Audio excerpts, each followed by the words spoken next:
At least one Skull escaped Fergal's wrath.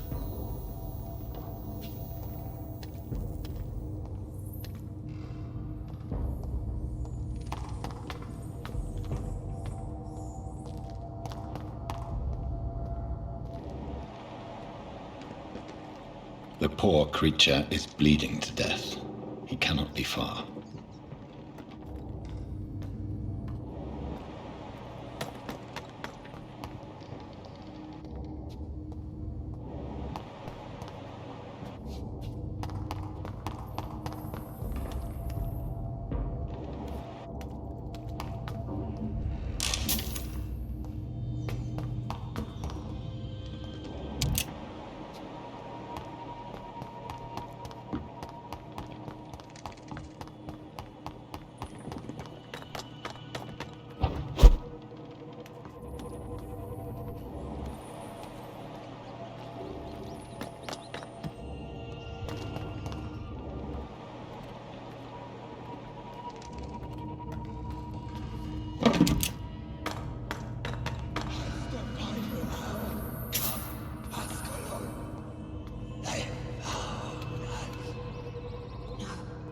Safe we are, still. Drink now. Bless you, Bridget. This isn't the blood of a vampire, but it will quench your thirst.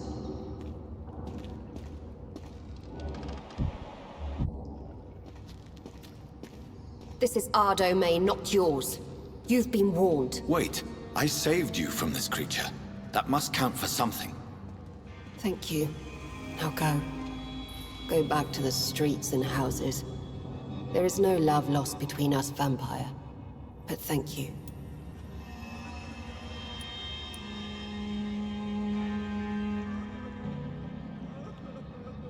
Sean Hampton sent me here. I believe he wanted me to find you. Who are you? If you must know, they call me Old Bridget. And this shelter is where we live. I'm Jonathan Reed. I'm a newborn Ekon. I'm afraid I'm not sure what's going on. I shall not bend a knee, young Ekon, but I sense your pain. Ask, and I will afford you my attention. Why was that creature after you? Fergal is the blunt instrument of the Ascalon Club. His masters would see us dead or turned into slaves, if they had their way. What the hell was that thing? He wasn't an Ekon or a Scowl. They are known as Volkod, an ancient offshoot of immortals. Blood drives them, enrages them. What of this Ascalon Club? Vampire Society's elite in the Empire. They make the rules and enforce their judgment upon us whom they see as lessers. So was it you that Sean Hampton sent me to find? Perhaps. The sad saint was always kind to us. He must trust you if he revealed our location.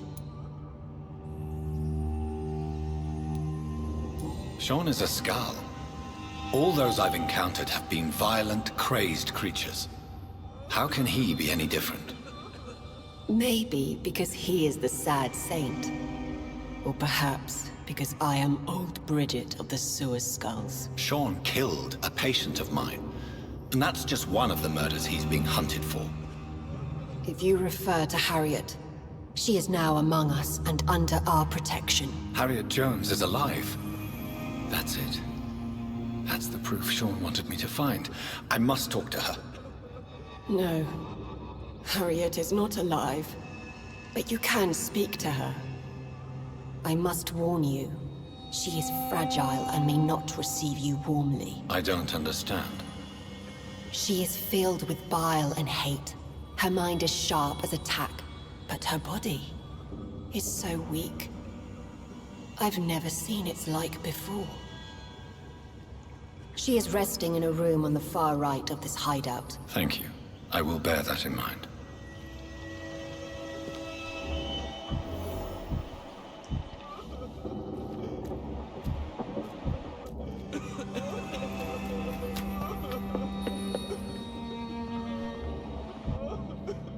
Eternal gratitude for your protection, Master. Eternal gratitude for your protection, Master. We're at your mercy. Will you end us? We're at your mercy. Will you end us? Old Bridget says you are one to trust. Keep your distance, Echo.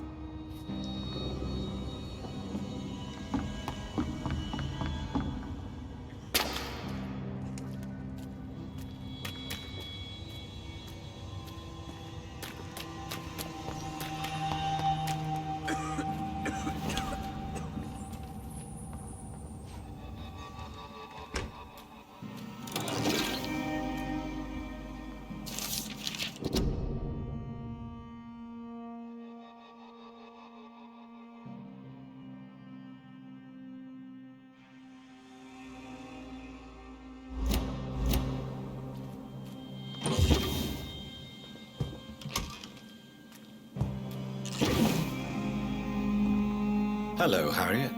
Do you recognize me? Yes, you were from the Bellbrook Hospital. The young doctor. So full of secrets. I've so many questions I need to ask you, Harriet. If you would. I love questions. As for the answers, you may not like them. How do you feel? I can't see. I can't move. My body's burning. I feel as if I'm dying over and over again. Have you tried to eat or drink something? People here tried to feed me, but I'm just not hungry. I don't have the strength. Does the pain ever stop? It is not pain I feel. It's like I can't stop feeling every inch of my body. But at the same time, each muscle and bone is the wrong place. Why did you come here? And why not? This is where I live now. Leave me be. So you desire to stay here? Yes, I'm with my own kind. Birds of a feather, so to speak. Poor Harriet, always alone. Will you respect old Bridget's wishes? Will you obey her? Bridget is kind. She only needs to keep me fed and I'll be good. Your room, the blood. What brought you to fake your death in such a gruesome fashion? To see if I would be mourned.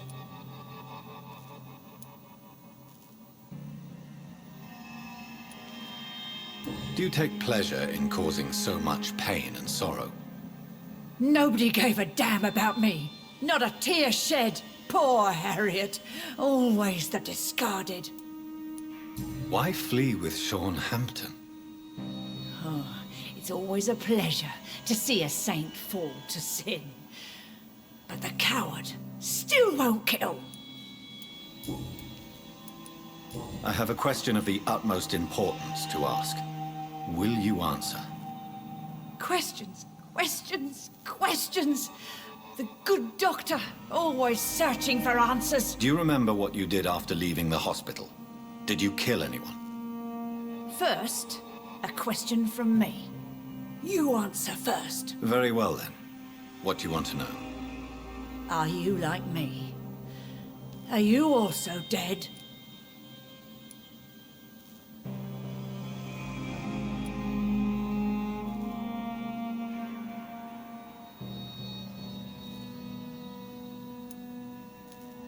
We are not dead, Harriet.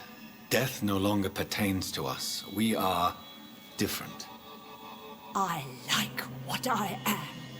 I truly do. I relish the pain that courses through me. I know you fled the hospital with Sean Hampton. Did you or Sean kill anyone in your flight? Anyone? Try and remember. I will not lie.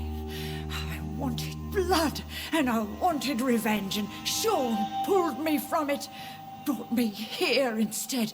But the shadows heard my prayers. The shadows killed that bastard.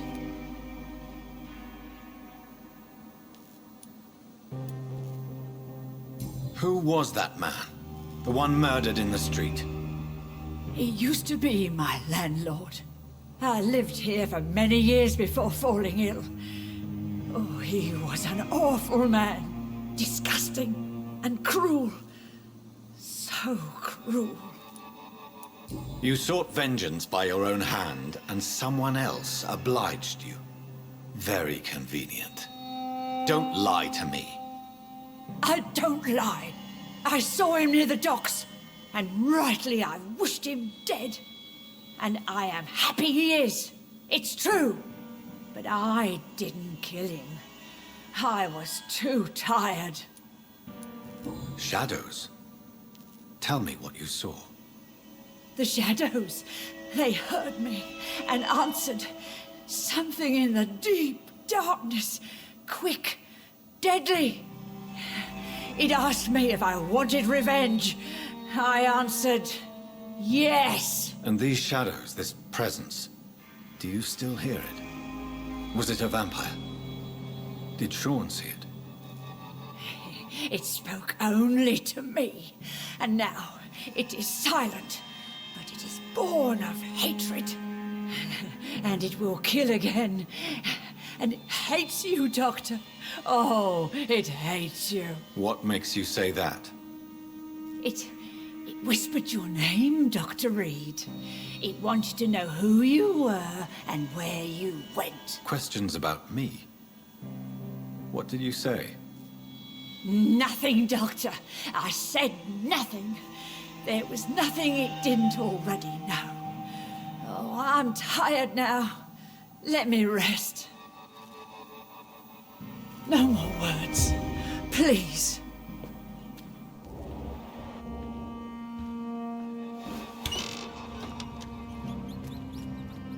Have you found the answers you were looking for, young Ekon? There is too much left unanswered.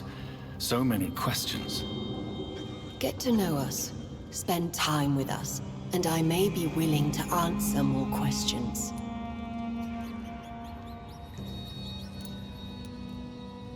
For how long have you been in hiding here?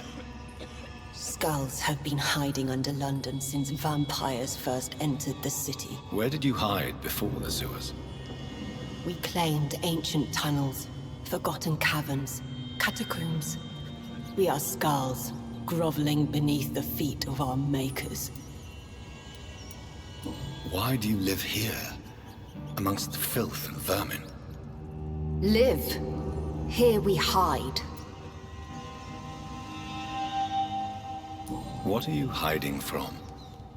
From the guilt, the shame, from the hunters and the light. And of course, our past.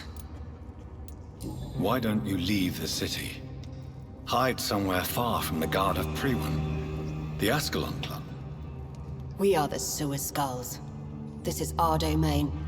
We have run as far as we can, and now we hide. Your diction, your words. You do not carry yourself like most skulls I've encountered. True. I'm not like most skulls.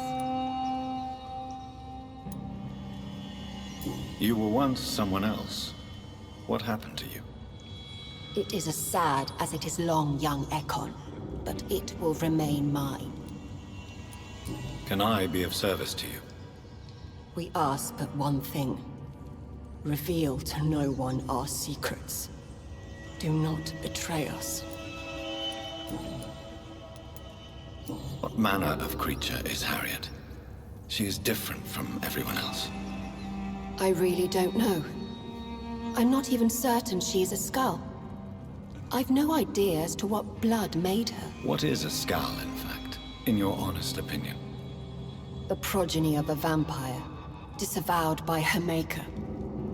Perhaps a fruitless branch of a noble tree.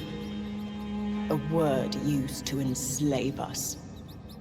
I cannot say. You mentioned that vampire blood has tremendous potency. You believe it to be stronger than your own? The vampire's sweet blood. That rich, dark wine that we crave. For it made us, and it can sustain us. I thank you for your time, madam. I must go back to Hampton now. Your kindness has been ample payment, Egon. To protect us, I'll close the access to our hideout, but you can use our shortcut to reach Mr. Hampton's shelter. Just follow the arrows. Thank you, old Bridget. I hope we'll meet again.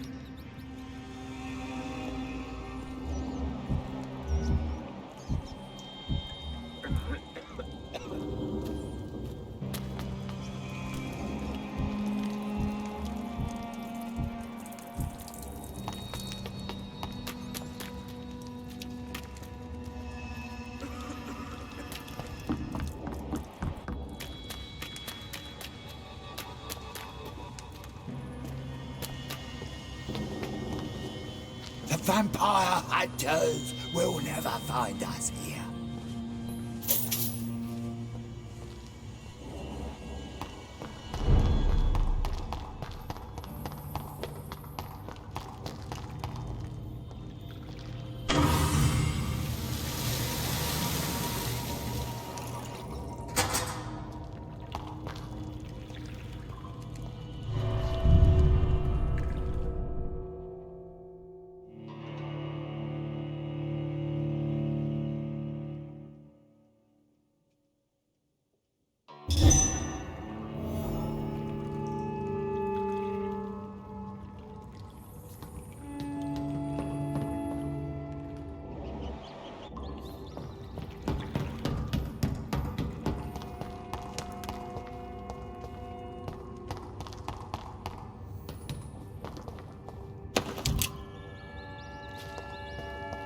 It's locked.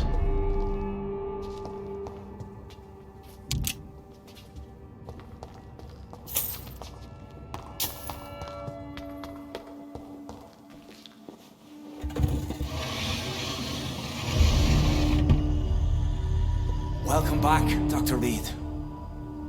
Would you like to take communion with me now? Sean, are you eating raw flesh?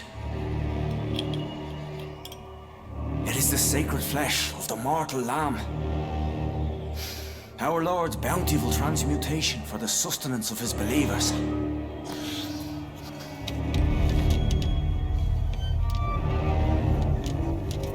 Thank you, Lord.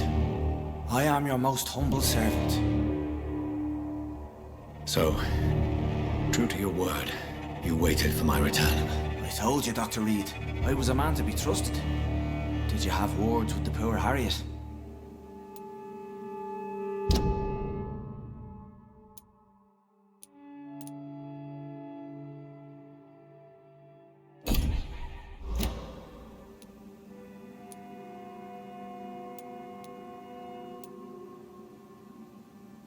You make no distinction between the living and the scars, do you?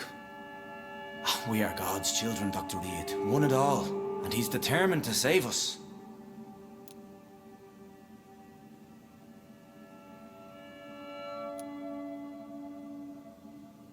Does this place belong to you? How can you be so certain you can keep it open? This warehouse was once property of the Dawson family, but has been bequeathed me through donation.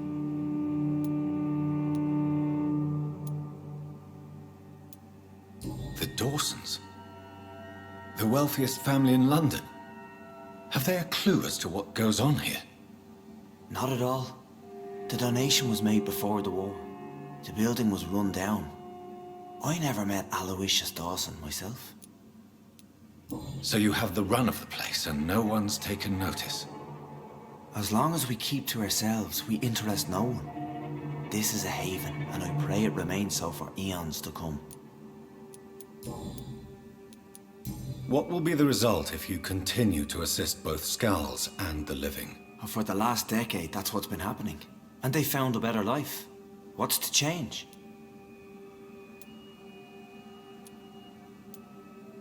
You're forgetting the epidemic. Things can go south very quickly. I've seen it. Oh, these are terrible times. Only those pure of heart shall prevail. You've turned Scal now. Don't you see the danger to anyone giving you their trust? We are all sinners, awaiting salvation. This is a simple truth, ordained by the Lord Almighty. I am a seeker of His glorious light. Harriet, Miss Jones, has been behaving in a most violent manner. She's going to need special attention. That's precisely the reason I brought her here. To meet old Bridget. She's the guide Harriet requires. Who is this old Bridget? I don't know, Doctor. She rarely speaks of her past, but I know she has a long one. She's likely the oldest soul in the city. Harriet is possessed by her hatred. You cannot let her roam free. She's dangerous. She has joined her own kind, Doctor.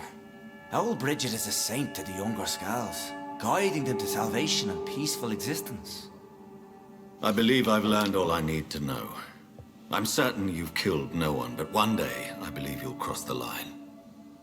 Logic is a false prophet. Faith is the only path to salvation. What do you mean? We have been blessed with God's eternity. We are the instruments of His divine will. We shall feed the hungry forever and ever. Amen.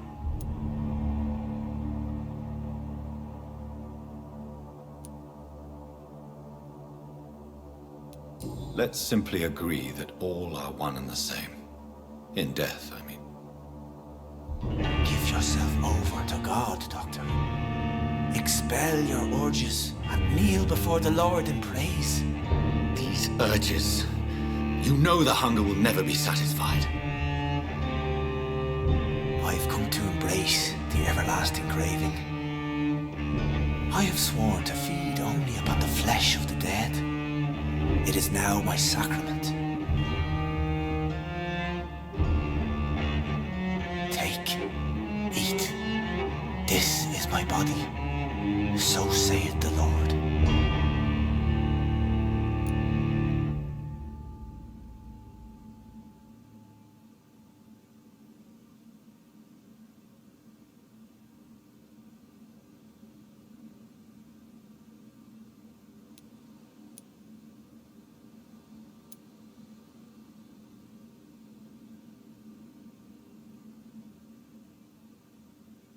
My discoveries. Vampire blood would enhance your metabolism, perhaps even heal you. If what old Bridget says is true, I'll give you some of mine. I'd rather not. It would be extremely awkward. You have no choice, Sean. It's the only way to protect your chettle, those still amongst the living. No, Dr. Reed. God made me this way. Who am I to disobey His will? You believe that God's plan was for you to be abandoned at birth. The Lord works in mysterious ways. I can't imagine God intended for you to be molested by a priest in an orphanage. Drink, friend. No. I said kneel and drink. Now.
Another corpse thrown in the streets.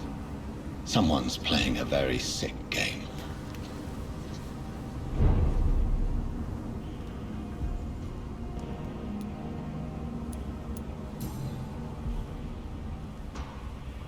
I know this brooch. This is my mother's. A birthday gift from father.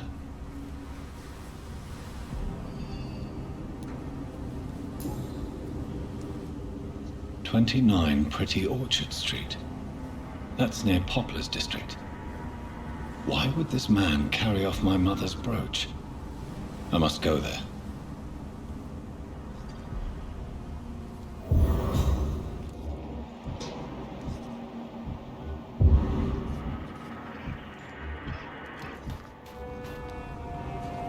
Good evening, Mr. Throgmorton. Dr. Reed, can I be of any assistance?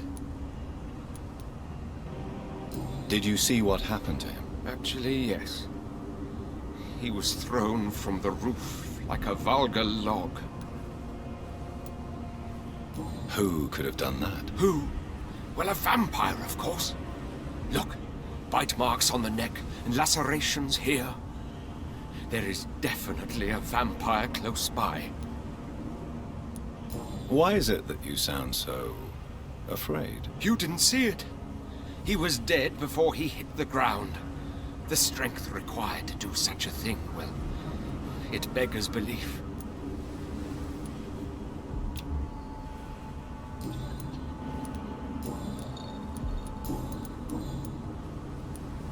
You've never faced, let alone killed, a vampire, Ichabod. You're a fraud. No, I'm not.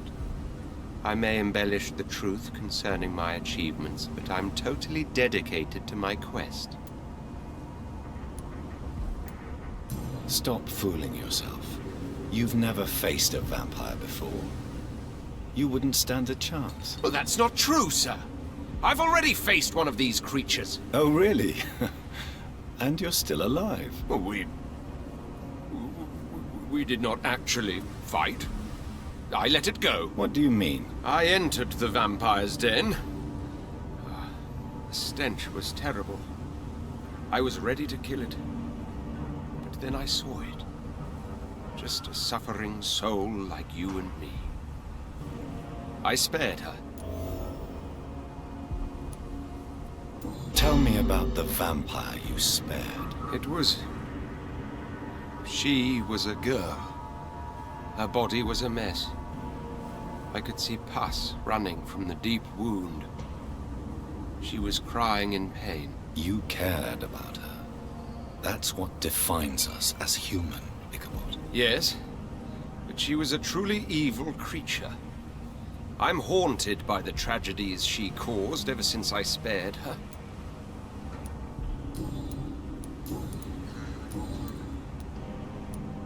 Goodbye.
Killing's all you deserve.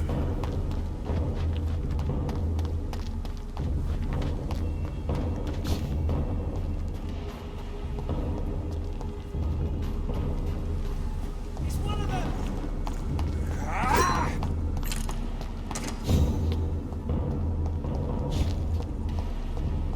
29 Pretty Orchard Street. This is it.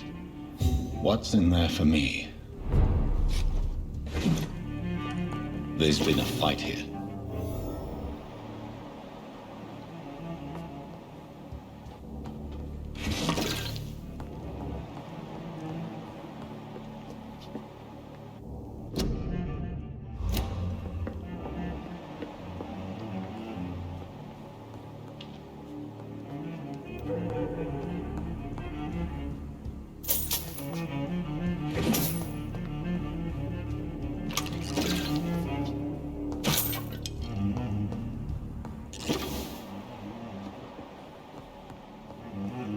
This window was shattered with violent force. Someone's been pulled through it and dragged through the street. Who could have done that?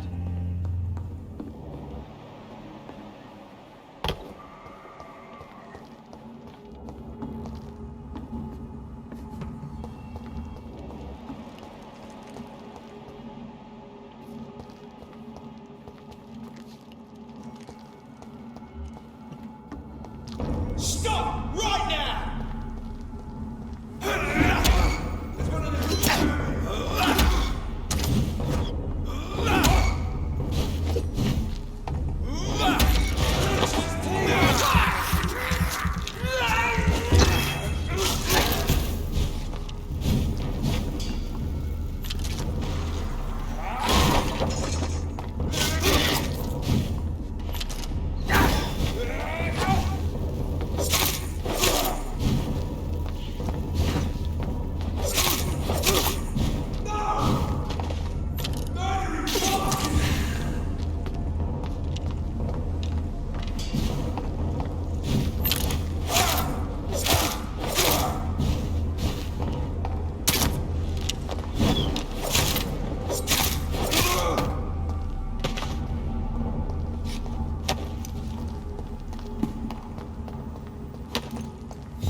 You're surprising.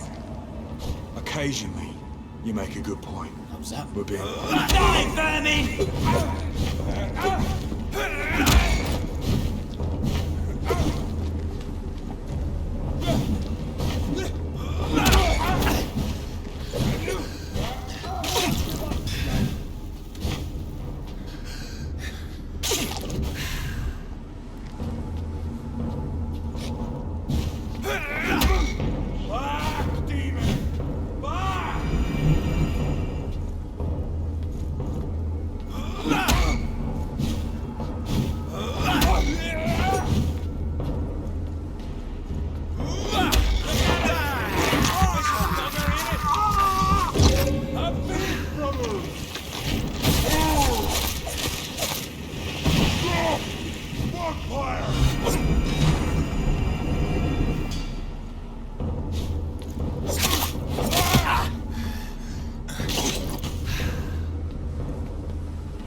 Her shoes and clothes are quite worn out.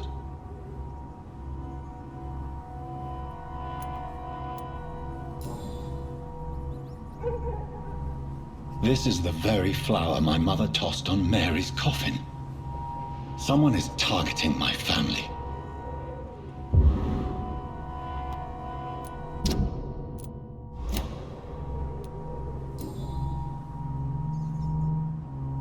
The marks on this woman's neck were made by the fangs of a vampire.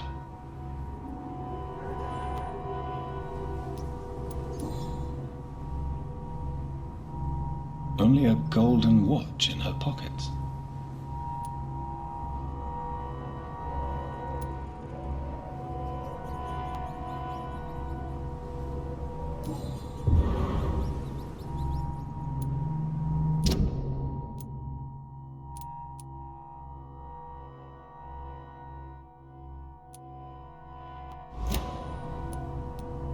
I see you.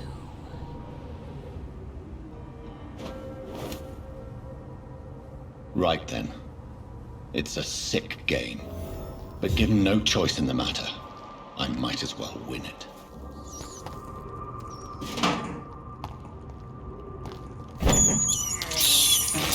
This is despicable.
Jonathan.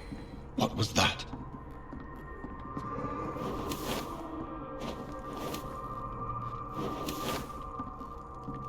I won't let you escape.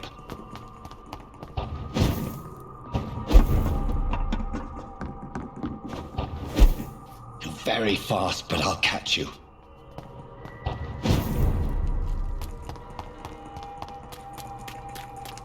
They've all been butchered.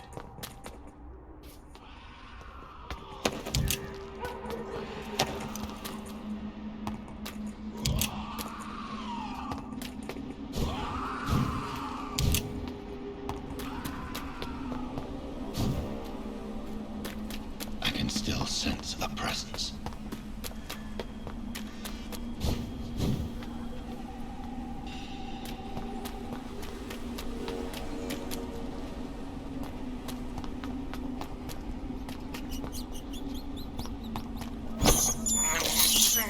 I can't believe I'm doing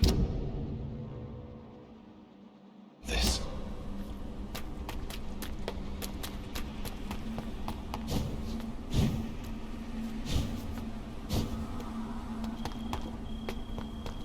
Come to me.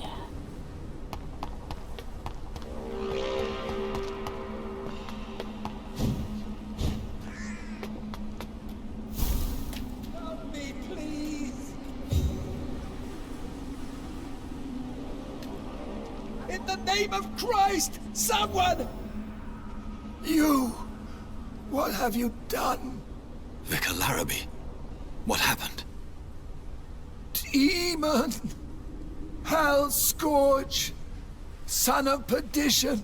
Vicar! Jonathan's no demon. He's just a soul. Returned from the dead. Like your Christ, Vicar.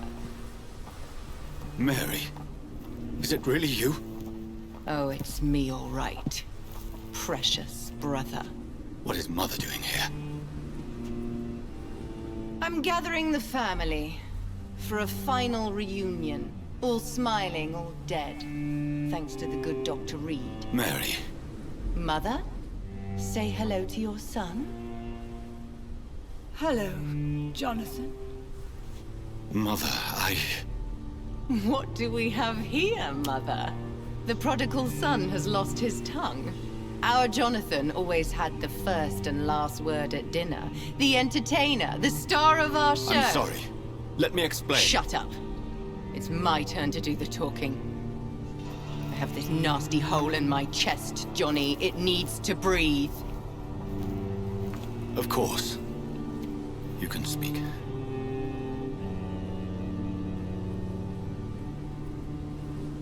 My prayers went so long without an answer.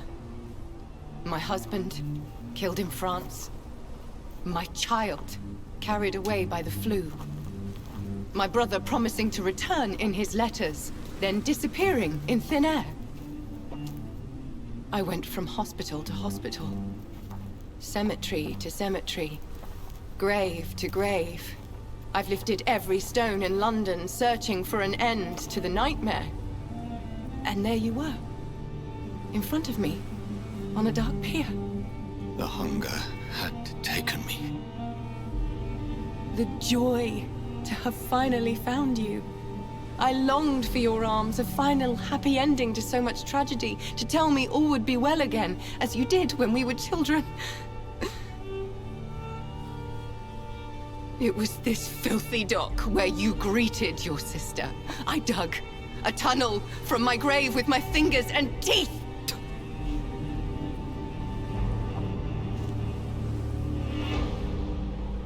Mary.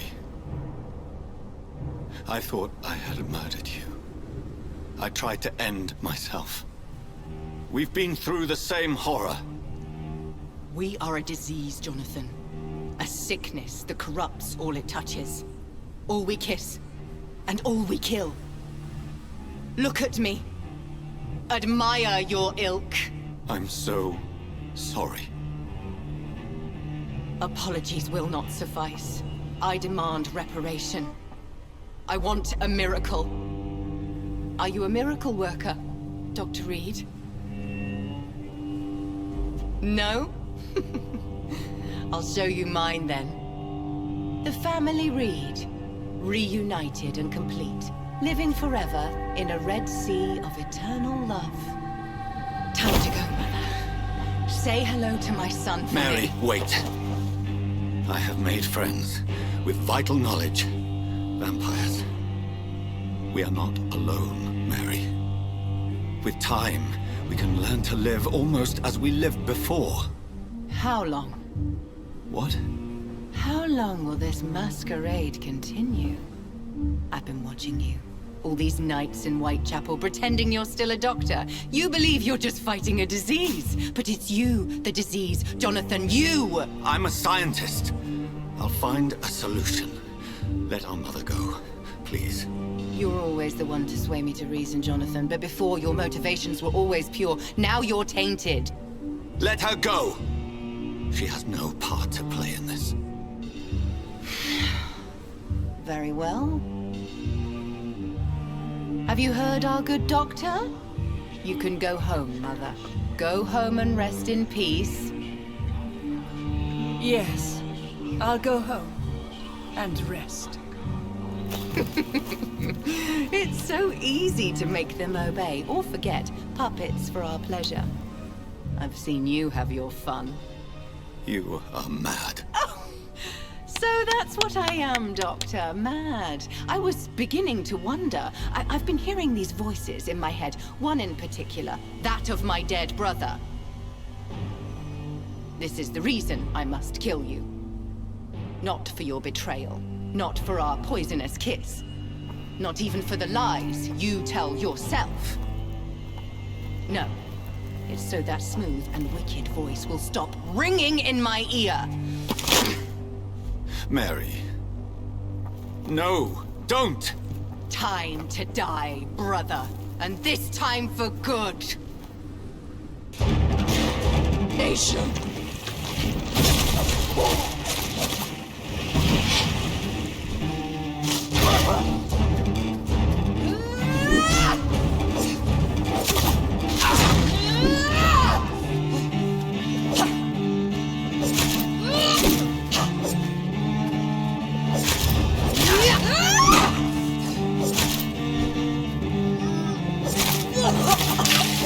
Come to me, Jonathan.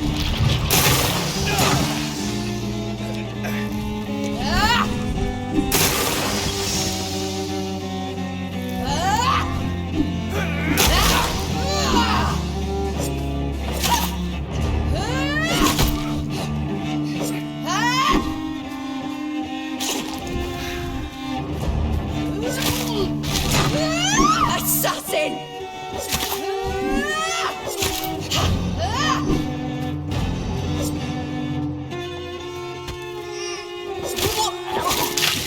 Kiss me again, sweet. You've spared the precious Nurse Crane, but...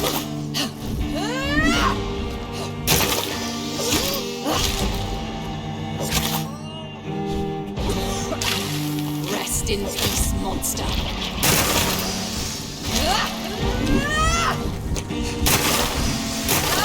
Give me your blood, priest. Final thoughts are just to die. You've killed me, brother.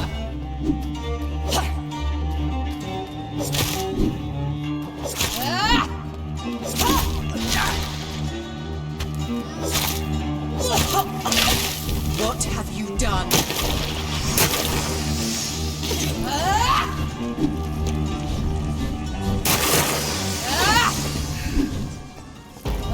You left me to rot in this grave!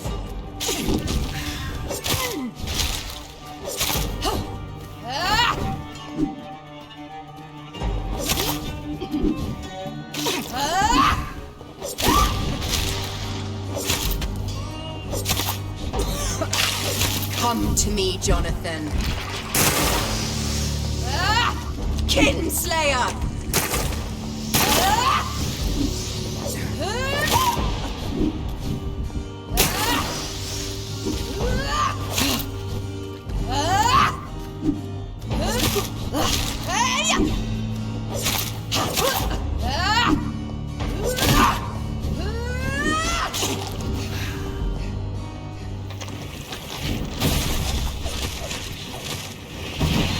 Abomination!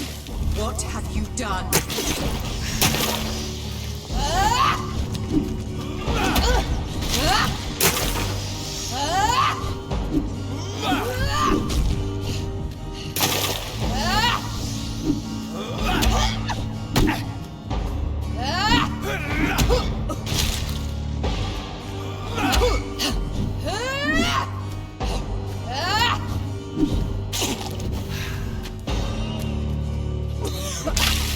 Rest in peace.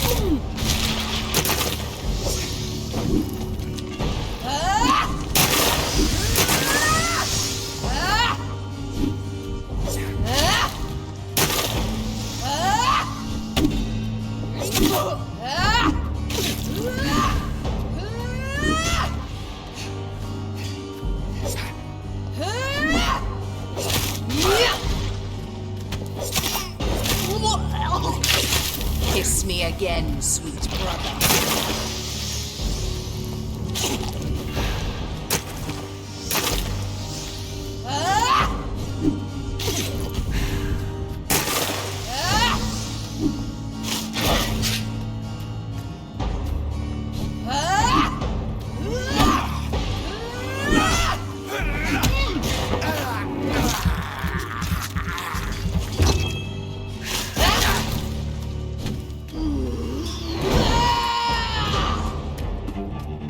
I'll make you kneel like a dog, just as you did to John.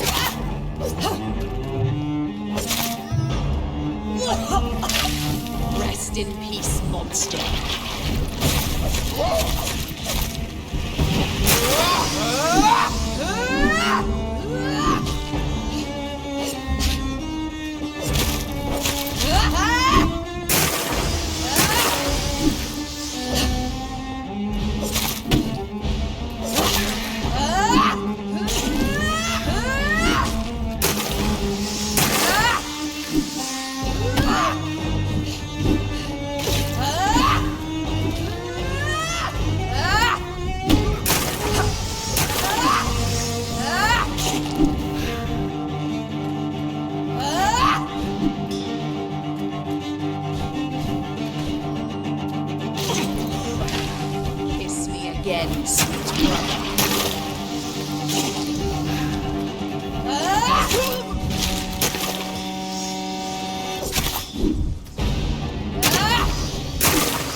It's time to bring this conversation to an end. Forever. You know I will not play this game. Calm now, Doctor. Like a rabid dog. Or think you're performing an autopsy. Don't be ridiculous. I'll kill them all. The kind Dr. Swansea. The sweet little lass with hair of red. I am the Harbinger, bringing your punishment. Mary. Don't you see? This is not me. Flesh that never ages. All nightmare, no dream. Bring it to a close. Let me sleep.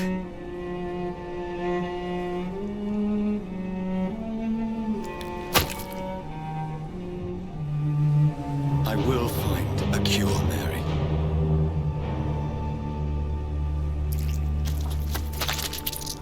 I swear it. Then, at last, I can forgive you.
Blood.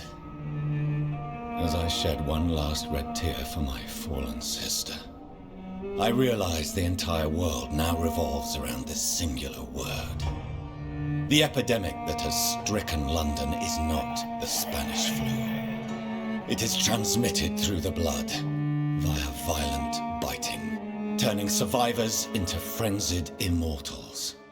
I am Dr. Jonathan Reed. I am a vampire, born anew into an age of death and pestilence. While plotting factions close in around me, I am sworn to find the source of this epidemic.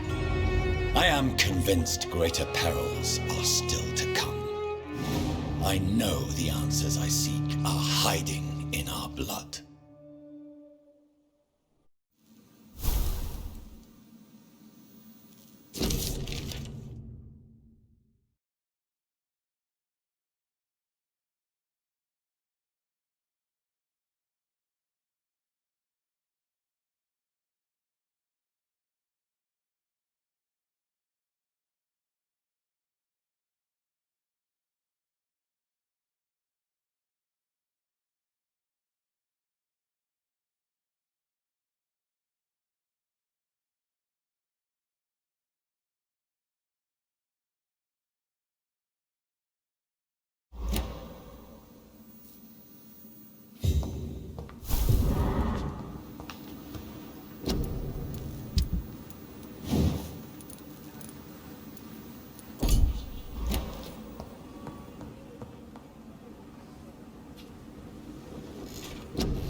Jonathan, old chap, how are you tonight?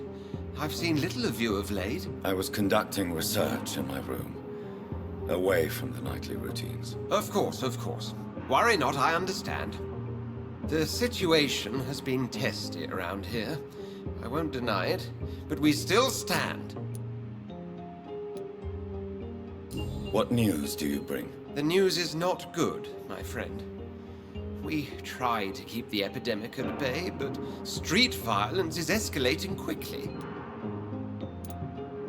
Tell me more about the violence. Jeffrey McCallum seems to have sent his war dogs on a hunt. On a nightly basis, Pre-Wen patrols exterminate every skull and vampire they find. Have they come closer to the hospital? No. They mainly focus on fallen districts or abandoned buildings. But they're growing in numbers. They must be recruiting heavily. How bad is the epidemic? It is killing the infected patients faster. In less than 2 days now. The only blessing is that they are contagious for a shorter period. Have you any reliable friends in the West End who might assist me? Unfortunately, you will be alone. Except for our ravishing red-headed acquaintance, of course. What of my commission here at Pembroke Hospital? Nothing to fear, Jonathan. Your position here is in no jeopardy. You remain one of us, and you are always most welcome. What about the Brotherhood of St. Paul's Stole? Where are they? There are only a few of us, and most others would not speak to you. I am the black sheep of our brotherly flock, you know. I have received an alarming letter from Lady Ashbury. She wants me to meet her at her house. I have been granted safe passage. Then you are twice fortunate. I have never been invited to the lady's mansion. And with the quarantine and controls, city access is nigh impossible. Is the quarantine serving any purpose? It is helping slow the propagation of the epidemic. But as long as we have no clue to its origin, its efficiency is limited. Why have you never entered the lady's house? You are one of her good friends, are you not? My dear Jonathan, you have no idea how reclusive the good lady normally is. Nor in what great esteem she must hold you to let you into her domain. Thank you, Edgar. We shall speak again later.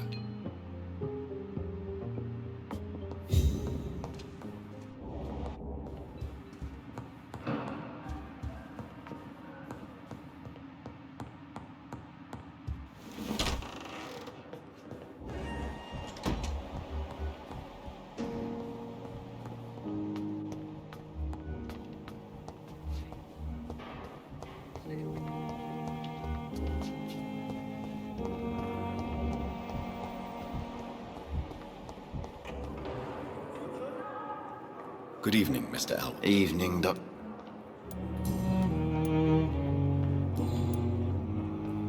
Soldier, do you need assistance? Not really. I think I caught something in this bloody hospital. I swear I'm dead, yet smiling inside, Dr. Reed. As long as you remain here, I will make sure you don't have to worry about your health. Don't think you can do much about it. Damage is done.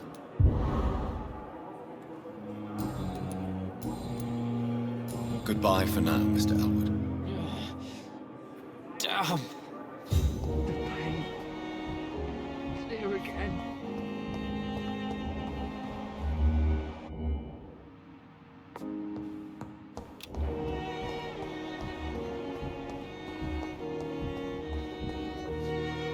Good evening, Miss I Helen. need blood, Doctor. Warm.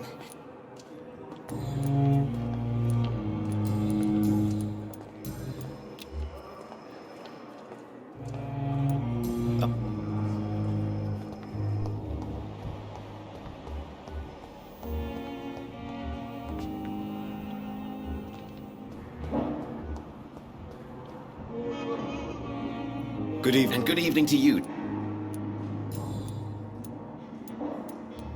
Tell me, Thoreau, What's the real cause of your dislike for Dr. Ackroyd? He refuses to admit that your blood transfusion technique is the only way to save Mr. Fiddick.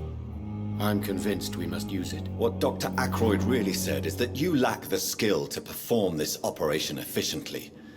Is there anything you have to say about this? It's a false conceit. Dr. Ackroyd secretly envies your reputation. His jealousy blinds him. I'm not the real target here.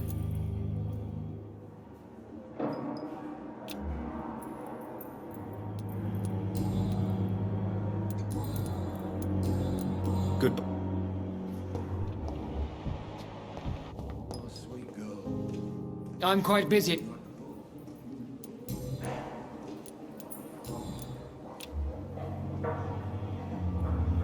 Do you need my assistance? Don't be ridiculous. I'm capable of dealing with this myself.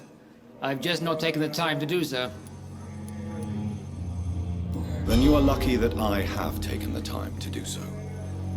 Consider it a gesture of solidarity between professionals. I wish this hospital could have received as much attention from you, Dr. Reed. We do not see you in surgery very often. Thank you.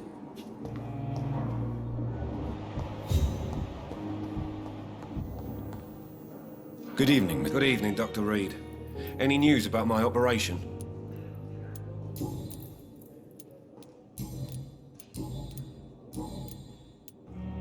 Is there anything else that's bothering you? Really? Why has no one else asked me that since I got here? I thought I was in a hospital. Unfortunately, you are not the only person who needs help. And complaining about it won't do you any good. Well, perhaps you're right, Dr. Reed. I'm sure if me missus was still alive, she wouldn't be happy with me going on like this. Goodbye for now. You always knew the words to calm the children, Helen. As for me, I'm a blundering idiot.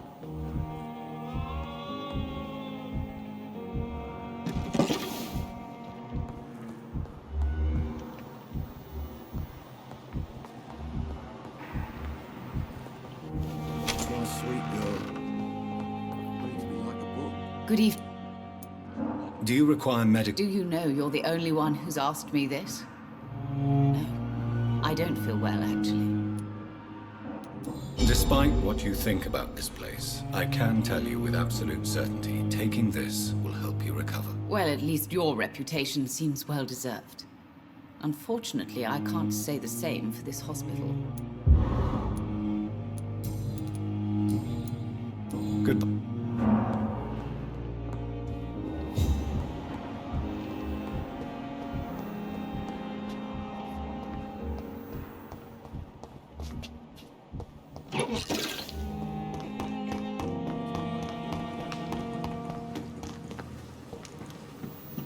It's locked.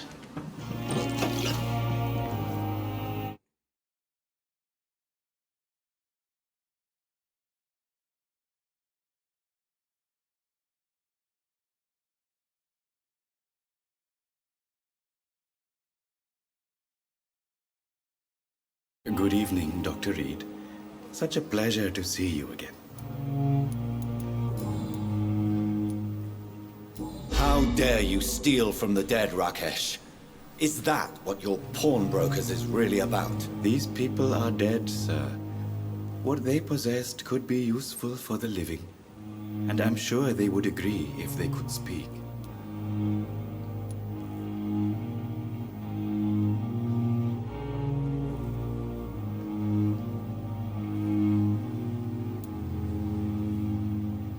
Whatever your motives, you're making money by stealing from the dead. Dr. Swansea should be informed. No offense, sir, but Dr. Swansea is one of my customers. As I told you, I like to help people, and everybody needs help from time to time. A pawnbroker? I expect you get all types of people here. Yes, sir. All kind of people. For I sell all kind of goods.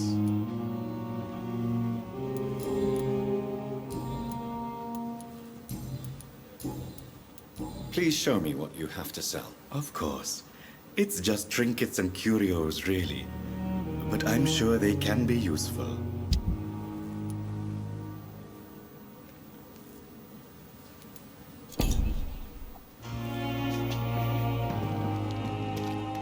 It's locked.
Good evening. Good evening, Doctor.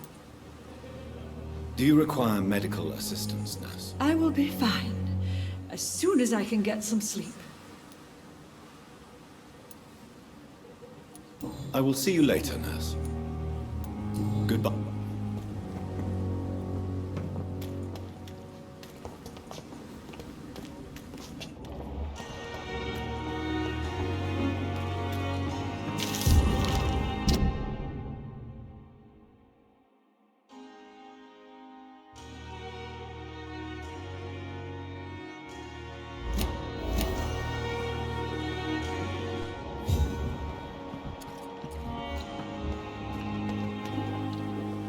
Hey, Doc.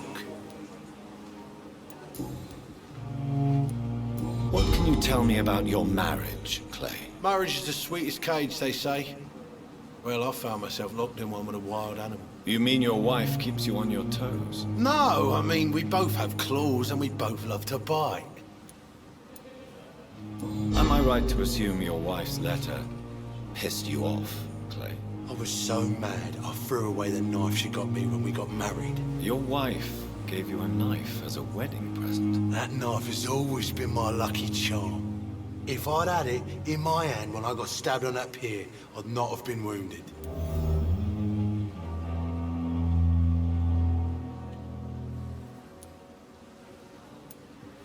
A lucky charm? I never would have taken you as the superstitious type. We all have our flaws, Doc. Mine's to have my weapon of choice for when the really dirty business comes around. Do you want it back? I don't need it here, but if you'd be kind enough to bring it to me, I'd be really grateful. A grateful Clay Cox? I might just find your knife and bring it back to you to see that happen. I can give you directions, but I'll be surprised if you manage to find it. My hideout isn't meant to be found easily.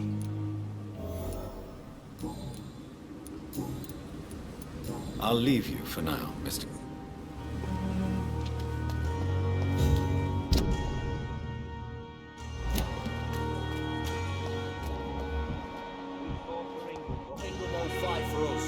Hello again. Good evening, Doctor. Are you concerned about the living conditions in the city? Of course I am. I'll be stuck here for as long as Oswald refuses to go to hospital. And, unfortunately, it seems the violence is rising. What kind of violence? I believe people have armed themselves and started to attack those that show signs of contagion. Do you need medical attention, sir? Afraid so. In the war, I was always worried about picking up something, getting some infection. Unfortunately, I've got that fear in London now. Throughout history, some diseases have done more damage to armies than any weapon created by man. You were wise to be careful. You're working at the Pembroke Hospital, aren't you? That's a good enough reason for me and Oswald to go there. Goodbye, Mr.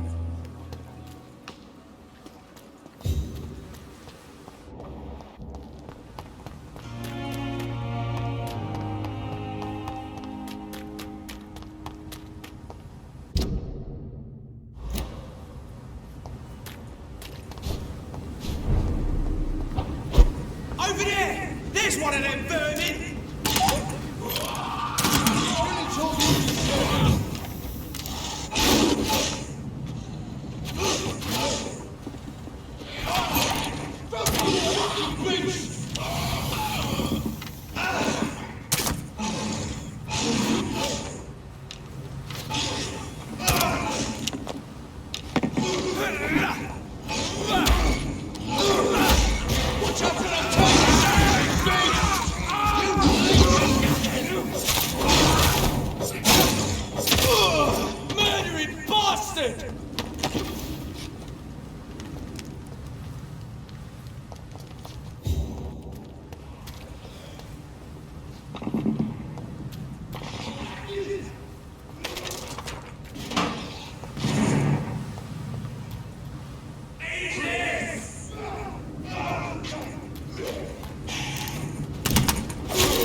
You must prepare, child, for the earth is bleeding and the harvest is upon us. Stay away, whoever you are. This is no time for petty quarrels, my champion. Can you not hear? The famished queen has awoken.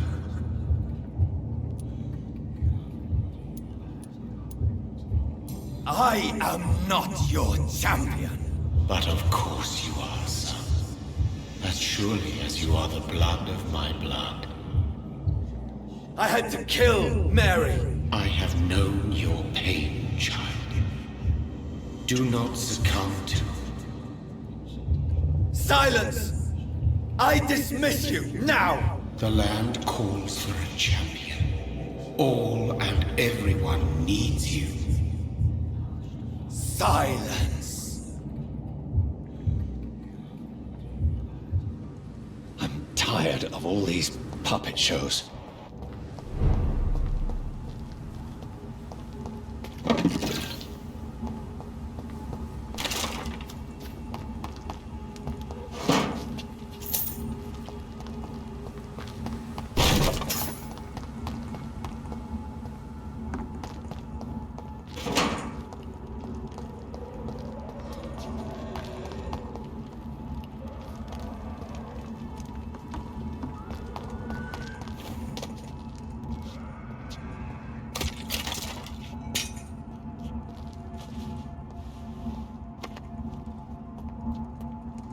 They want war. I'll show them war. Whatever this poor woman did, nobody deserves this kind of punishment.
So this is where she lives. What a splendid house.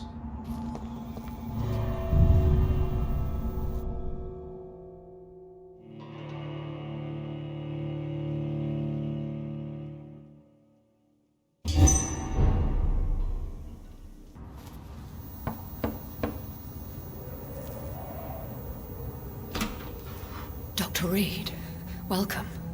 How are you? As good as one can be, considering the circumstances. Yes. Death and affliction seem prevailing themes of late. Please, come in. We have much to discuss. I hope I haven't disturbed you. Not at all. Actually, I was counting on you visiting me tonight. How strange, this painting. Beautiful, melancholic, yet with a haunting dignity. Indeed. A long time ago, a friend asked me to paint this for him. But I kept it in the end. I did not know you were a painter, my lady. There are many things you do not know about me, young Ekon.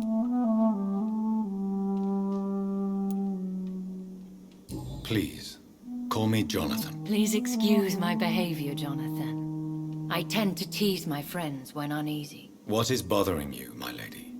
Your letter was quite alarming. We will talk about this in a few minutes. For now, I would like you to tell me about yourself. How have you been since we last met, my friend?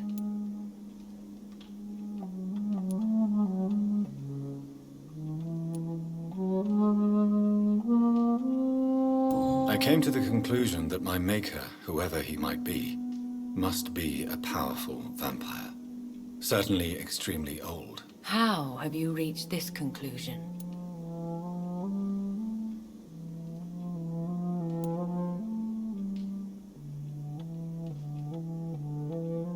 I felt this power radiating like an aura every time he appeared. Most ancestral vampires of England were killed by the Guard of Priwen half a century ago.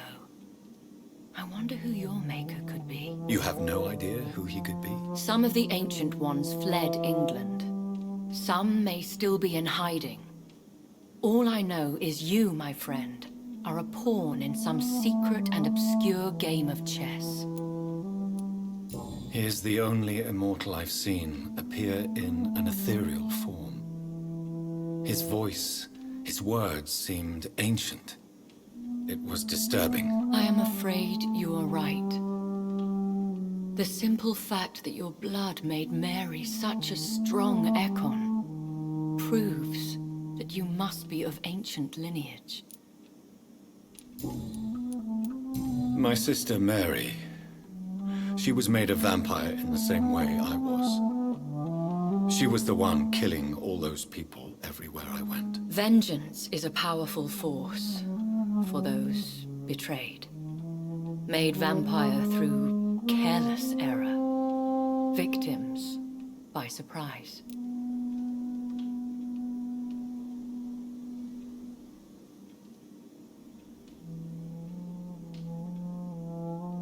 I swear I did not intend that.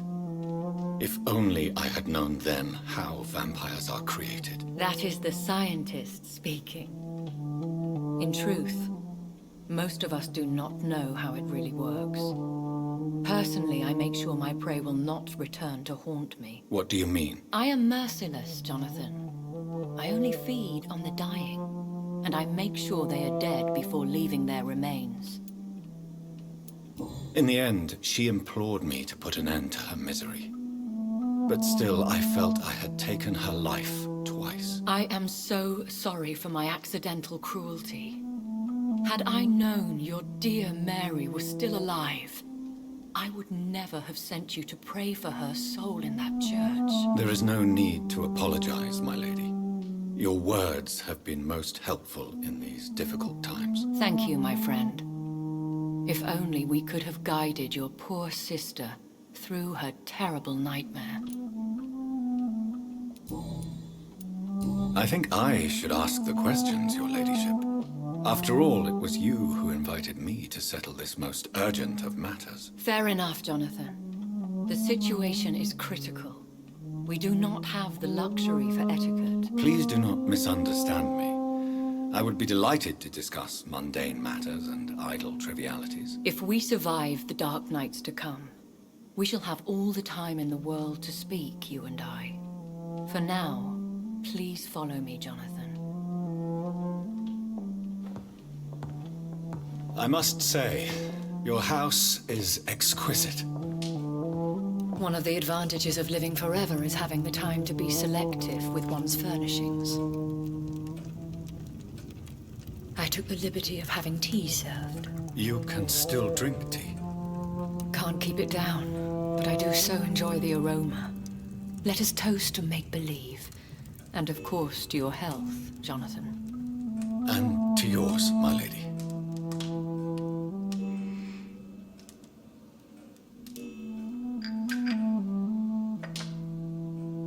Please, call me Elizabeth. So, my lady, why truly did you invite me here? I've been asked to deliver an official invitation to meet the Ascalon Club.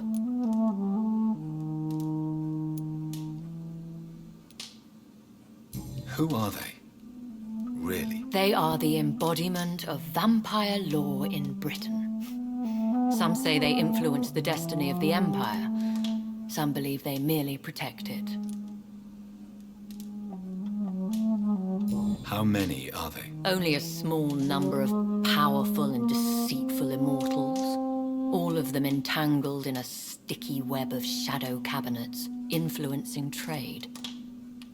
Will they fight the guard of Priwen? I doubt it. Fergal was Lord Redgrave's executioner forever and a day. By defeating that beast, you deprived them of a powerful weapon.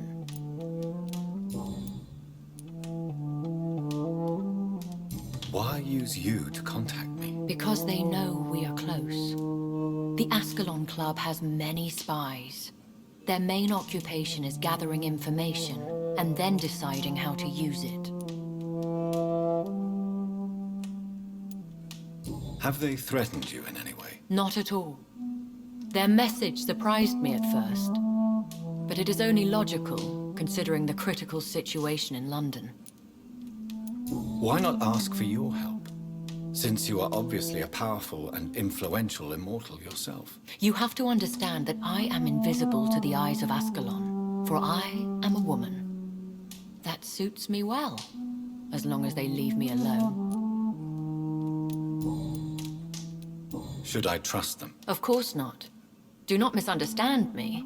They can be very useful, but I believe their long-term goals differ from yours. Why meet them then? Because nothing truly important can be achieved in this city without their consent. They could be powerful allies in this current situation. Should I lie to them? We all lie, Jonathan. It falls to you to choose your behavior. The most important rule is to show them due respect. They have done nothing but impede my investigations since I became known to them. Why would they want to see me now? I guess they now see you as Ascalon material. They must have found out what happened to your sister.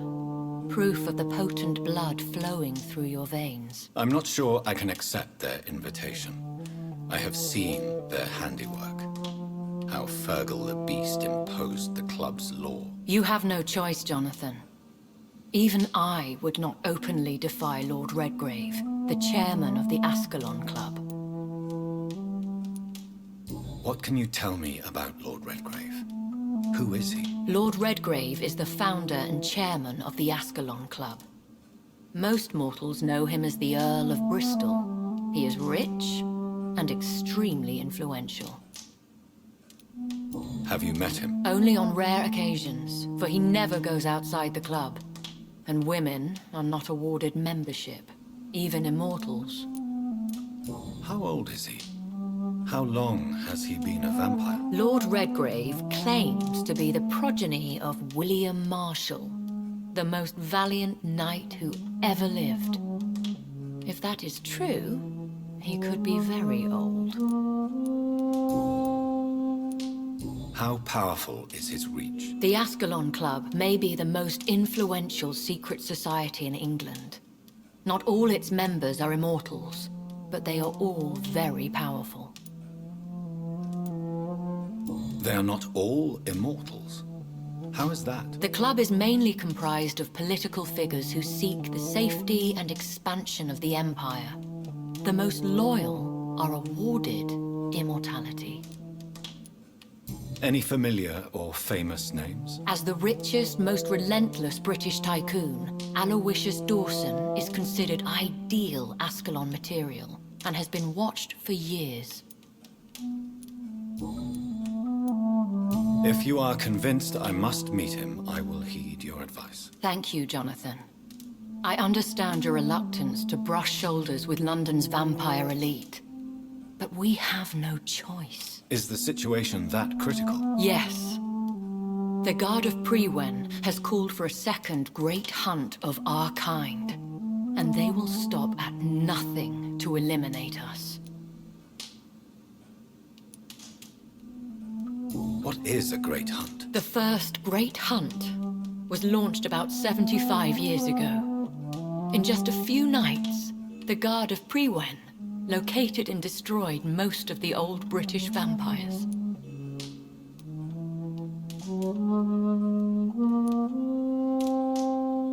How did you survive the first hunt? I fled, Jonathan. Like most vampires who survived that slaughter. And I secretly came back when I was sure they had lost my trail. Why start a second one? Prewen has always seen us immortals as a threat to mankind. My guess is they suspect one or more of us is the cause of the epidemic.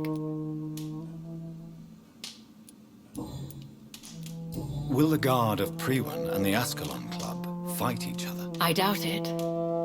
If Prewen really launched a great hunt, I think most of the Ekons I know would flee the country to escape the bloodbath. I think I saw them kill an Ekon on the way to your house.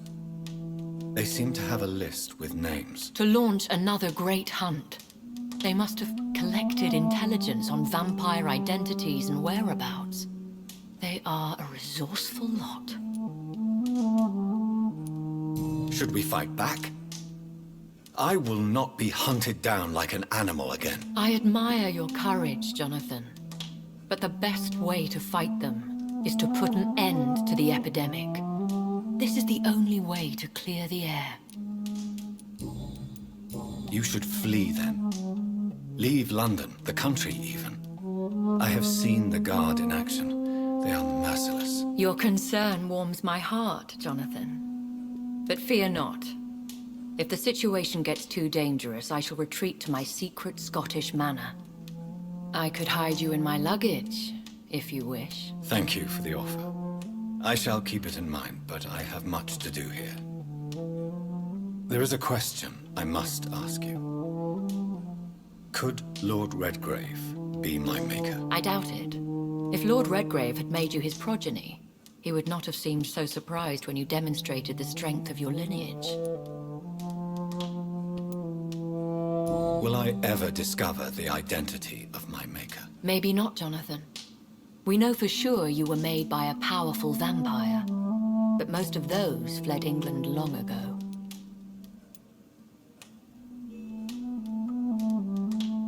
Please forgive my bluntness, but I have to ask. Was it you? Did you make me? Oh, Jonathan. I know you shall always have a gnawing doubt about who made you an immortal.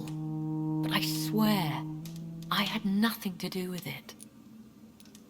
You have no idea at all? You seem to know so many things about the secrets of the vampire underworld. Even if I had my suspicions, I would not dare give you a name so soon. All I can say is this. I will make inquiries and keep you informed. What is the plan? The plan is we both try to save this city, you and I. Go to Ascalon, accept their proposition, and use their influence to promote your agenda. How can I save London? The epidemic is the priority. You must find its origin and put an end to it. This is the best way to solve the crisis. What will you do? I still have contacts and old friends in this town. I shall make some inquiries and attempt to learn more of the situation.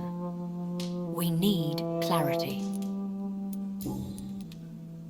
One day soon, I will have to find the answer to this mystery. And I shall help you in your research, I promise. For now, you must go to the Ascalon Club and play their game. Will I see you again at the Pembroke Hospital? No, you will find me here if you need me. I shall conduct inquiries alone, and we can then share our discoveries. Will you not visit Pembroke again? No. I must remain discreet and avoid attracting attention to Pembroke Hospital for the time being. But how will you sustain yourself? I shall not, Jonathan.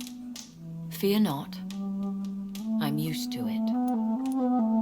When will we meet again? As soon as you meet Lord Redgrave, I suppose. Fear not, my dear. I shall only be a heart's beat away. I want to thank you for all your support and your help, my lady. Could you do me a last great favor and call me Elizabeth? I should be honored, my lady. Then it is settled. Finally, some good news in these dark hours. Thank you. I appreciate the advice. I had best prepare myself to meet this Lord Redgrave now. How thrilling to meet the Earl of Bristol in the flesh, so to speak. Something tells me you're not very keen on the man. Don't get me wrong. The gentlemen of the Ascalon Club are honorable, but their attitude and opinions are somewhat antiquated. I see. As long as they deny access to female applicants, I will leave them to their antediluvian considerations as to the natural order of things. Jonathan, promise me you'll be careful. Of course. But why the fear in your voice? Look at me, Jonathan. I am. I mean, really look at me, young Ekon.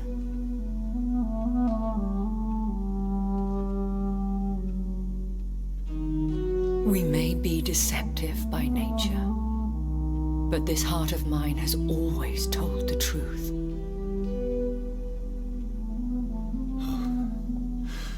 Elizabeth. Go, my friend. But come back to me soon.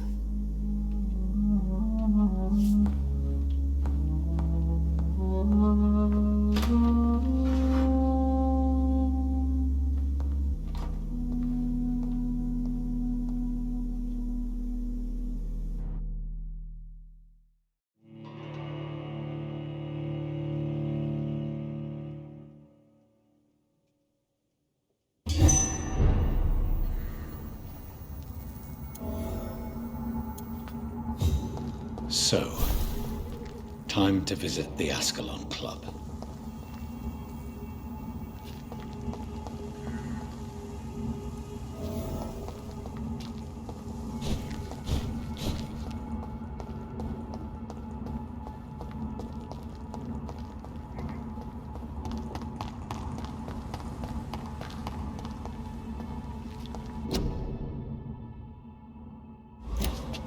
It's locked, all right.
Hello again, Jonathan. Sorry to disturb you again, but Of course, my dear. concerning your... Yes? Are you truly seeking to identify my maker? I cannot promise you anything, but yes. I am conducting some research of my own. Do you know if the epidemic has affected many people in the West End? I confess I've been more concerned by events in the East End. The wealthy have more efficient ways of dealing with infection. But this is no common epidemic. That is true. I must tell my daughter to stay at home for a few days. But the girl is stubborn and fiercely independent. Much like her mother. Do you think we shall ever see better days? Or at least better nights? I know not, Jonathan. I have seen some horrid days in my long lifetime. Experience has taught me that one cannot outrun the fates.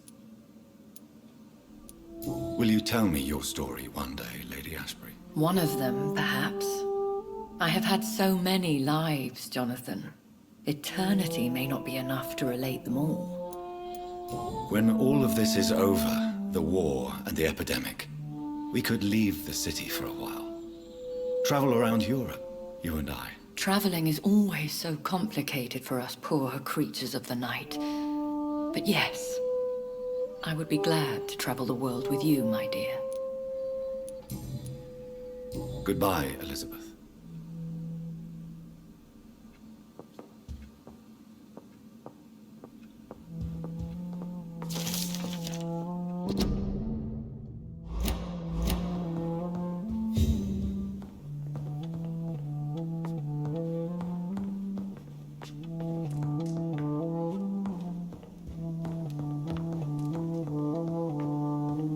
It's locked, all right.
Good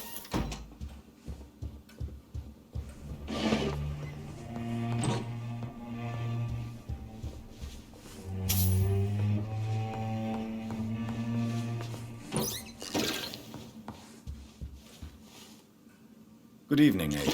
Mr. Jonathan? I can't believe my own eyes. Oh, it's a miracle. We all thought you were... Oh, sir, your poor sister. What a tragedy. I know, Avery. I know about my sister's murder. Miss Reed expected you to return to assist with the funeral, right up until the last minute. Where have you been, Mr. Jonathan? We needed you here.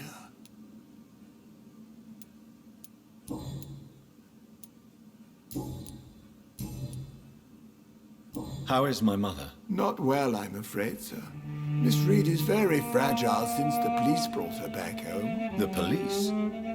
What happened? Miss Reed was found walking in the streets. She kept saying she had spoken with her son and daughter. She's resting now.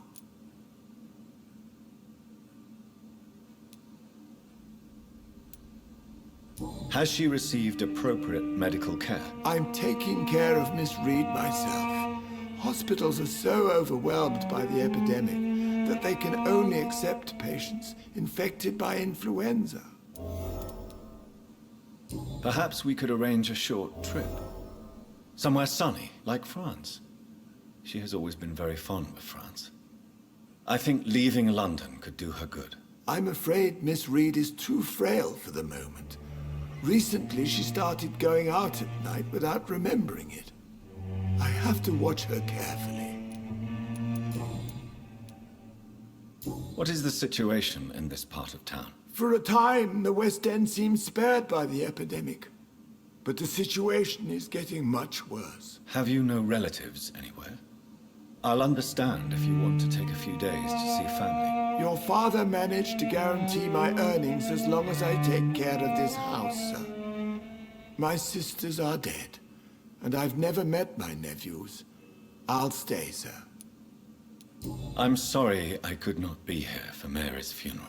Your mother was strong, sir, but your support would have been appreciated. Apart from the priest and I, no one else attended your sister's funeral. To be present at the funeral with you both was my dearest wish, Avery. But I am sorry, I simply could not attend. I would not dare to question your absence, Mr. Jonathan. All I can say is that we missed you a great deal during these difficult days.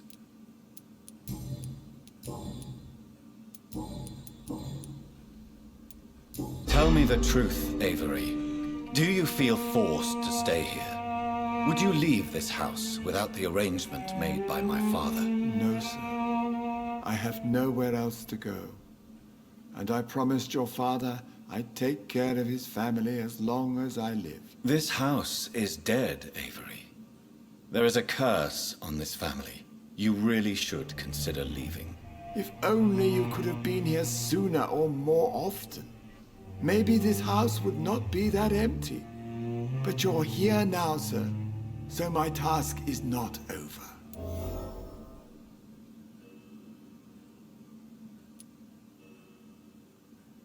You have served this family extremely well, Avery. Your support during these terrible times is much appreciated. Then I will stay. All I ask is that you take care of my own funeral if I die before the end of the epidemic. No mass grave, please, sir.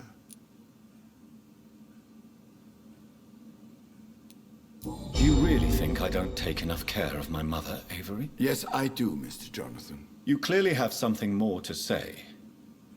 Speak your mind, Avery. I know you work hard to help the sick, but what will you do once the epidemic is over?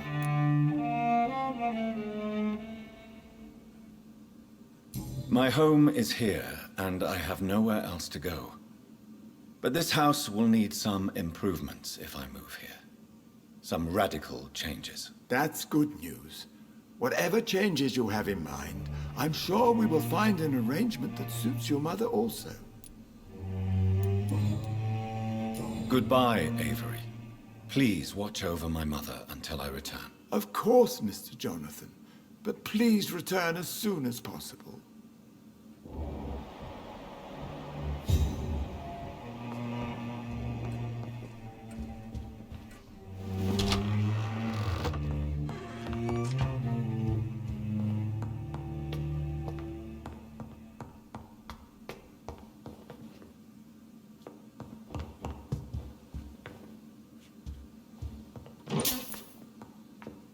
Mother, good evening. Jonathan! Is it you? Where have you been, my prodigal son? I'm right here, Mother. I'm finally home. Yes, for this son of mine was dead and is alive again. He was lost and now found. But where is your sister? Where is Mary? Mary? She is gone, Mother. I know she's gone. The question is, when will she return as you have? I miss my grandson so much. It's been days since their last visit.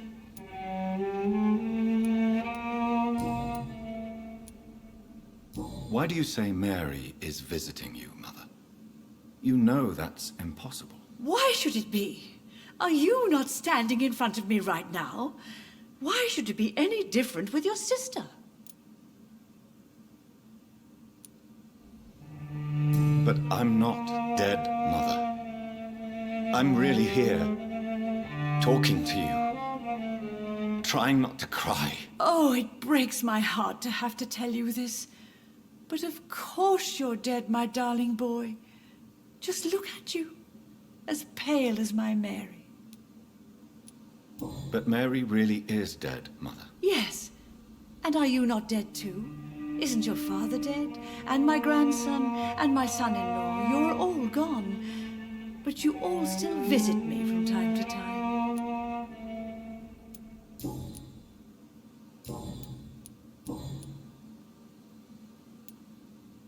Have you returned to Whitechapel Cemetery since Mary's funeral? I never want to go back to that awful place. Wait, I think I went back once. And you were there too. And Mary? No, that can't be true. It was just a bad dream, Mother. A nightmare, yes. Mary was so angry. I walked back home alone. If that kind policeman had not called Avery from the station, I don't know what would have happened. Mother, do you know what's been going on in this area? Not really. I don't go out much due to the epidemic, and when I do, I tend to get lost. What do you mean you get lost? I hope you don't go outside alone. Of course not. When I go out, your father always comes with me, but he leaves me there sometimes, and I have trouble finding the way back. Tell me, Mother, how are you? All alone in this big house with only Avery to take care of you. I'm sad most of the time. Sad that you have left me here alone.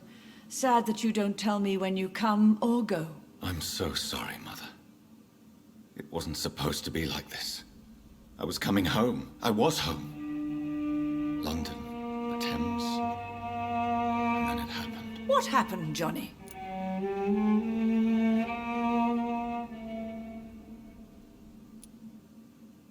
I lost my way. Somewhere between the boat and the house, my life changed completely. You should have told me, Johnny. I would have understood. You always were a secretive little boy.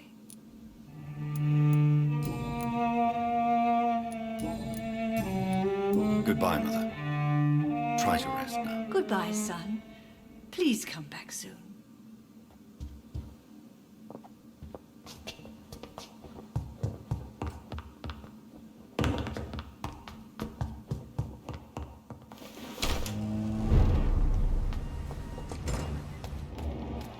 The Ascalon Club. The heart of British vampire society. Not quite as subtle as I expected. Please, sir. Whether you need to buy something or not, I am happy to help. Good evening, sir. Please forgive me for disturbing you. I'm a doctor. I never judge a man by his title, but by his attitude. and you are not disturbing me at all. I am Calhoun Russell, and I welcome you. Well, I must admit it's good to receive a warm welcome for once. I'm Jonathan Reed. Welcome, Dr. Reed. Welcome to my humble shop. Do you have any family nearby? Not since my parents died. I'm London's lone gourmet. London's lone gourmet? What a strange title. I used that name in my early years when I was a food critic, and I kept it. Really? But you seem to be such a pleasant and sociable fellow. I'm afraid the real hedonist has to be sometimes. I discovered ecstasy as a solitary pleasure, but it does not mean it can't ever be shared.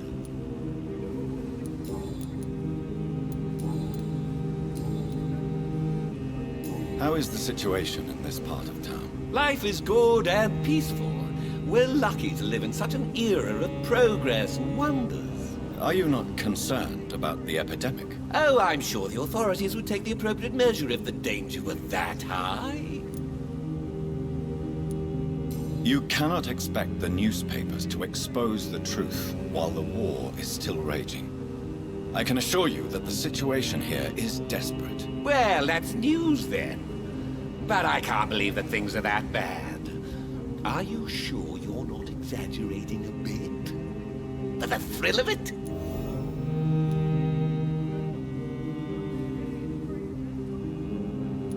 Is it not a little too late to be trading? On the contrary, it is the perfect hour.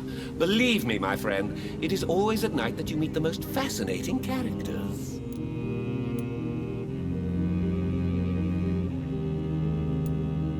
So you prefer to work at night? Oh, I also enjoy a sunny day like everybody else. But the night always has a certain je ne sais quoi of its own. But what about the epidemic? The bombs and raids? And all the random violence? Please, sir, this is London, England. We will prevail. And if a bomb must fall on my shop, then I'll be there to hear it falling. What can you tell me about this place? I recently found the best steak and kidney pie in the city. I'd be glad to share the address if you want.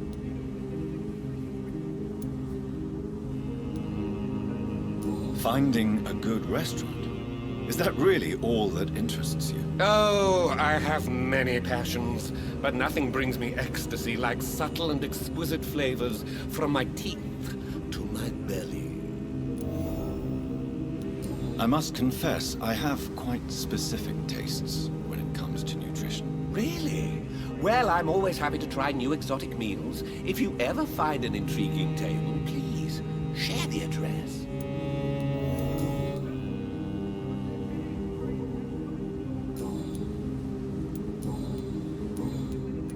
I may have a look.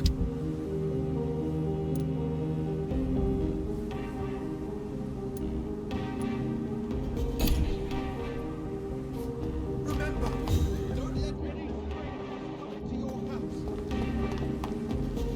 Have you noticed anything suspicious recently? Good evening, sir. May I have your attention, please? Come on, Johnny.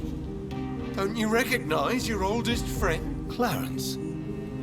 Clarence Crossley. How are you? My God. So you survived the war too.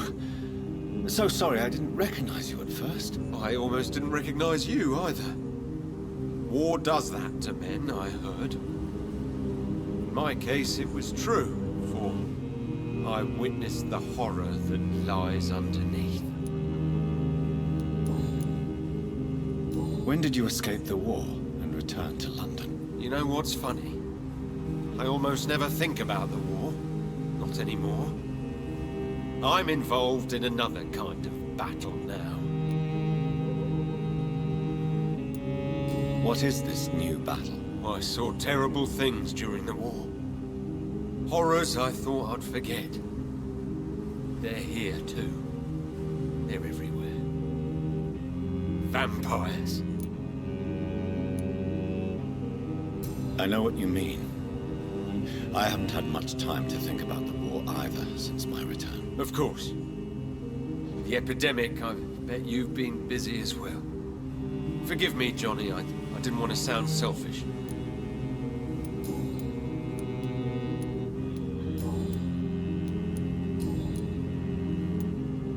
How is your wife, Venus? We've spent so much time away from each other. And so many things have happened. But you're alive. You returned in one piece and you have a family. How many soldiers can say the same? Believe me, it's not quite that simple. Unlike you, I'm not the man I used to be. Is everything all right at home? Surely Venus was relieved to see you return from France in one piece. Have you forgot what people are like in this part of town, Johnny? Venus fears for our family reputation. Now her husband has become the village idiot.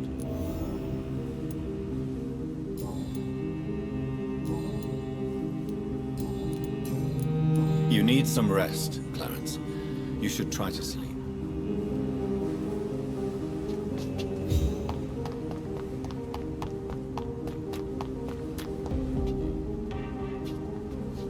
Good evening, miss. Oh my god, no. Please, Mr. Vampire, don't kill me. Please, no. I'm too young to die. I still have so much to offer this world. Wait, no. Why do you think I would... What? Don't worry, Dr. Reed. I know you wouldn't harm me. Mother told me you were in this part of town and might drop by. Your mother? My name is Charlotte, sir. Charlotte Ashbury. My mother taught me long ago how to recognize the signs that betray a vampire. I understand she also taught you how to tease and gently mock innocent young Ekons. It's a pleasure to meet you, Miss Charlotte.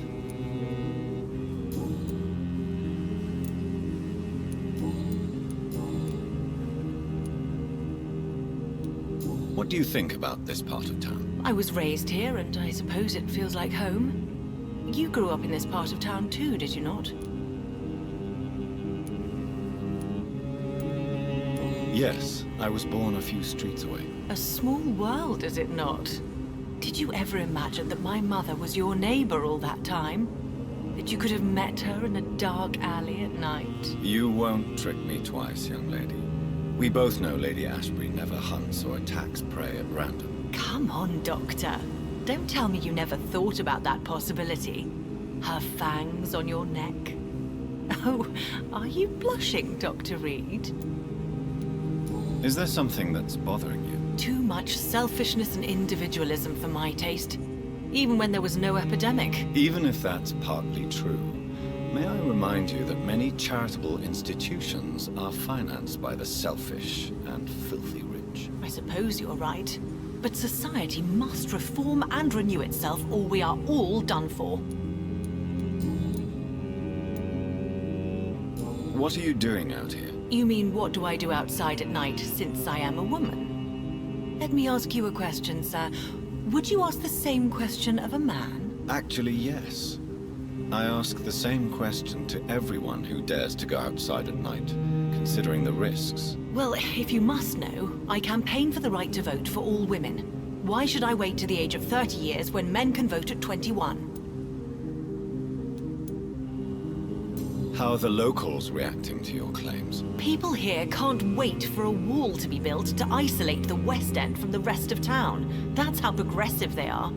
If this happens, Emily and I will blow it up. Explosives are very dangerous, young lady. And who is this Emily? She is my best friend, and a suffragette too. She was supposed to campaign with me tonight, but hasn't turned up. Have you any reason to be worried about her? Recently, Emily started to believe in... well, she got interested in vampires. I'm afraid she might be in trouble. Let me guess. You spoke to her about us, didn't you? Despite your mother's warning. I think I should try to find your friend. Oh, that would be top-notch. I can tell you where she might have gone. You have my thanks, Dr. Reed. And please, don't tell my mother. Are you a suffragette, then? Oh, you really are Elizabeth's girl. Without a doubt. All adult women have the right to vote in the US, in New Zealand, and in Australia. But women here can't vote unless they are property owners. No need to convince me, Miss Charlotte. I have shared your opinion for a long time. Even before I met Emmeline Pankhurst. Really? Oh. Now I see why my mother appreciates you so much. Too bad there aren't more men like you in the vicinity. Tell me about your adoption. What do you want to know? How did you meet Lady Ashbury? First, I was an orphan in the institution for girls she manages in the West End. When I was 10, she adopted me, and I have lived with her ever since. Did you know she was a vampire when she picked you? The correct word is Ekon, Doctor. And no, I had no idea why my mother only showed up at night. She told me everything when I turned 16, though I suspected the truth for a long time before that. Who are your real parents? Elizabeth Ashbury is my real mother. She raised me and has taken care of me all my life. I have no idea who my progenitors are or were. Do you live with her? I still spend a lot of time in my mother's mansion, but I have my own house now. I have a life to live, you see. And one day, I'll have my death to face. What exactly has your mother told you about me? Your name and profession, obviously, and the mystery about your maker. I'm sorry to hear about what happened to your sister, sir.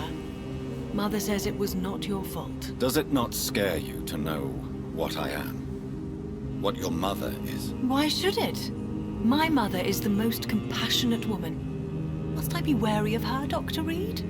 Or you? Of course not.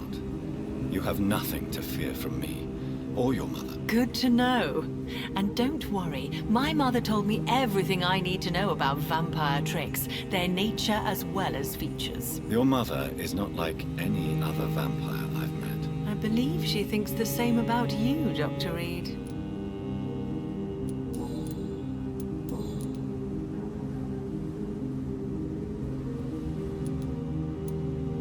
Do you know why Lady Ashbury chose you to become her daughter? No, I don't. Each time I ask her that question, she smiles and says it's precisely because I dare to ask such questions. Do you ever regret that she chose you? Of course not. Though I often wonder if she adopted others before me. If so, where are they buried? How was it for them to pass through life with a never-aging mother?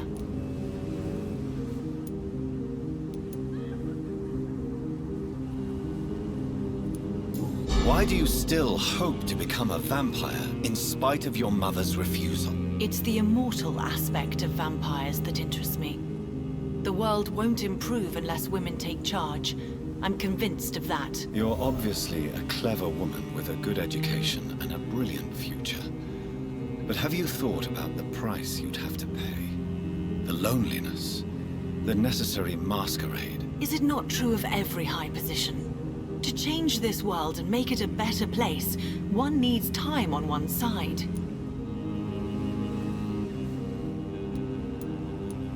Tell me, Charlotte, how do you plan to achieve eternal life, since you've obviously given it a lot of thought? I won't give up. You have no idea how determined I am, sir. I may contract a deadly disease. I may throw myself under a carriage, just to be saved by her sweet kiss. That's a disturbing answer, young lady.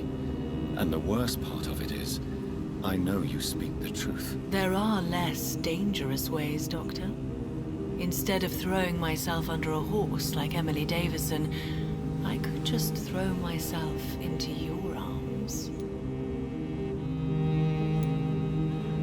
Stop playing this game at once, Charlotte.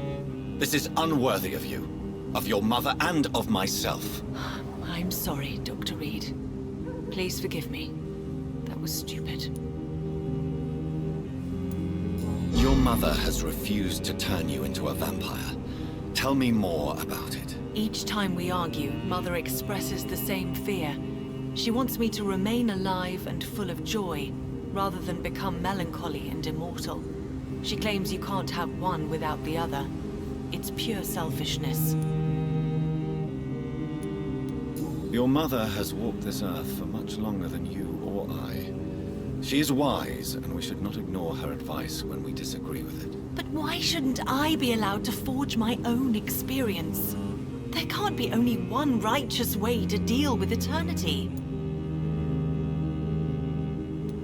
It's your mother's choice. As daughters and sons, we have to accept the decisions our parents make for us despite our own wishes. I love my mother, and have accepted everything from her. Even that she named me Charlotte, when it was not my original name. Does it bother you? No. Whoever I was when I was born, I am now Charlotte Ashbury. It hurts as much as it makes me proud to know that's the name my mother will read on my tombstone.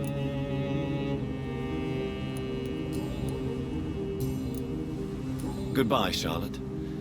Give my best regards to your mother when you see her. She's been quite busy these last few nights. I suspect you may see her before me.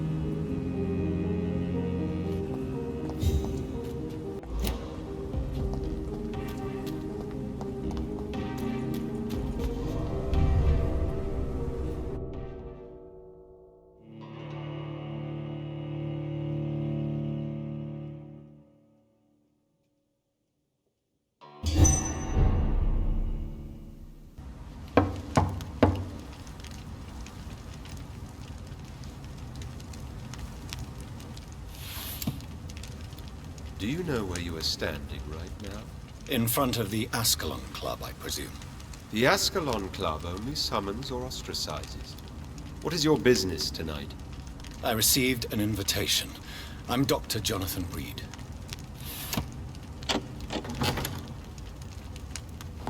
Welcome to the Ascalon Club, then, Dr. Reed. Please proceed.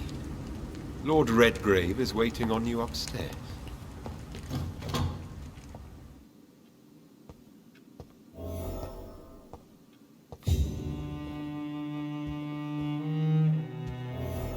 There has been quite a battle here.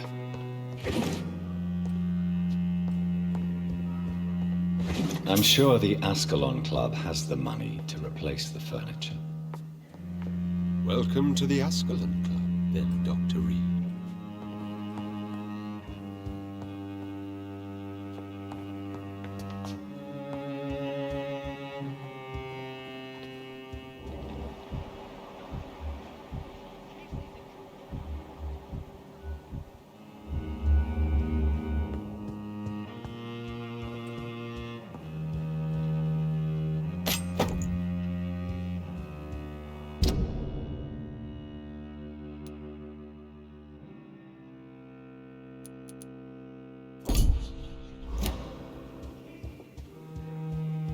It's locked.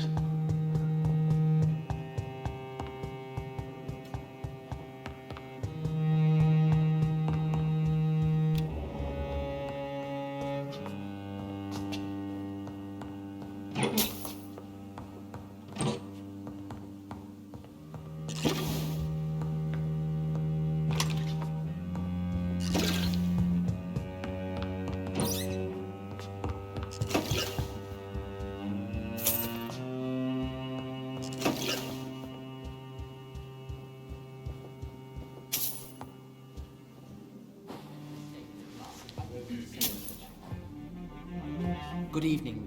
We repel the intruders for now.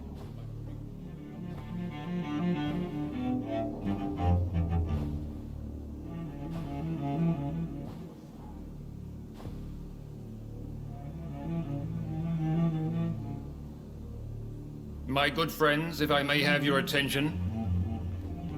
Behold our visitor, the good Dr. Reed. Newborn of blood so pure and strong that even my friend Fergal Bansher was no match for him. Here, here, here!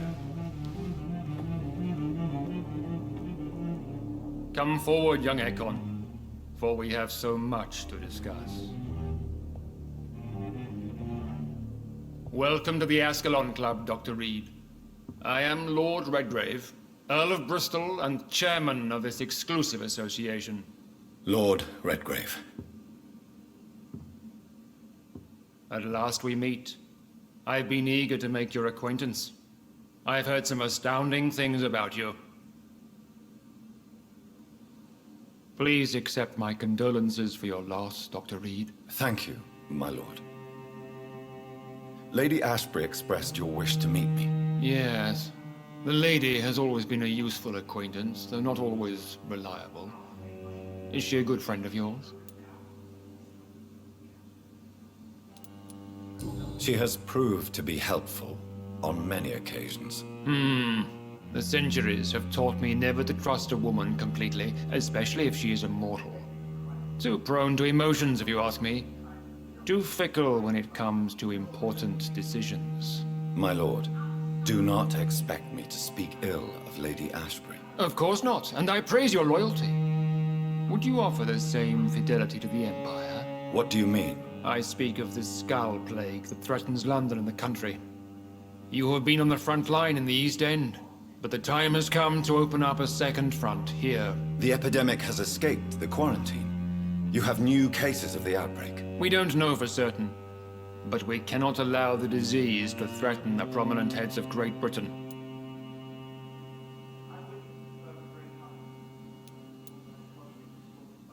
Why do you suddenly need me? The Ascalon Club only recruits the best, and you definitely fit the bill. Your scientific and medical reputation alone would qualify you as a candidate. You want me to find possible sources of the outbreak in the West End? Is that it? Ah, straight to the point, like all eager newborns. We shall have time to talk about all this, Dr. Reed, but first, I should like to get to know you better. Talk? Is that the only reason you asked me here? Well, no. I also wanted to meet the intriguing Ekon, who made such a powerful progeny of his sister. You have not learned the name of your maker, am I correct?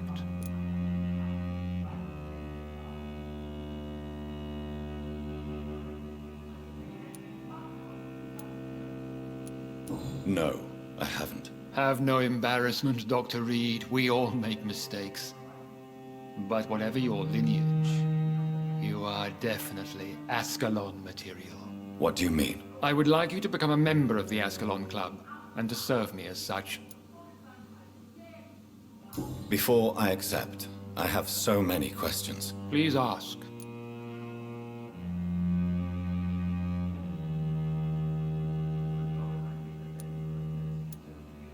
What is the Ascalon Club's express purpose? We follow the credo of William Marshall, the greatest knight who ever lived. As was he, we are sworn to protect the British Empire.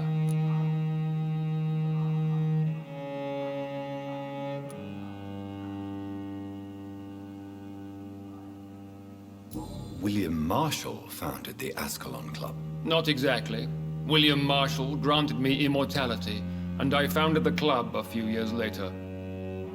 The good knight has been gone for so long. What does Ascalon mean? Ascalon was the lance wielded by St. George, glorious patron saint of England when he slew the dragon. And like that lance, we pierce the hearts of all our nation's enemies. I killed Fergal, who claimed to be one of yours, sent to cleanse the East End of all skulls. Will his death be an issue? Do not worry. My priorities have changed. Fergal was a zealous servant of mine, but like any servant, he had his limitations and is readily replaced if necessary. What does it mean to be a member of the Ascalon Club? It means that you swear to protect the interests of the Crown, that you become a loyal servant of the British Empire.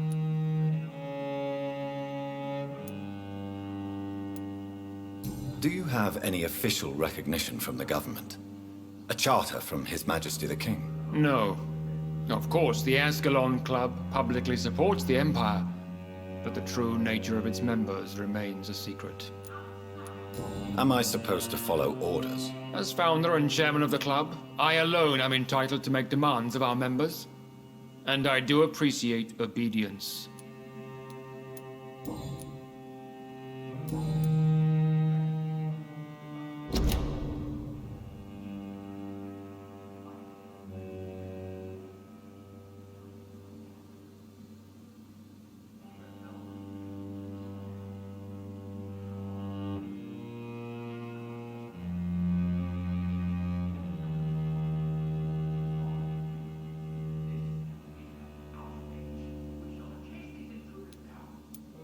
I agree to join the club. This is good news. Good news indeed in these crucial times.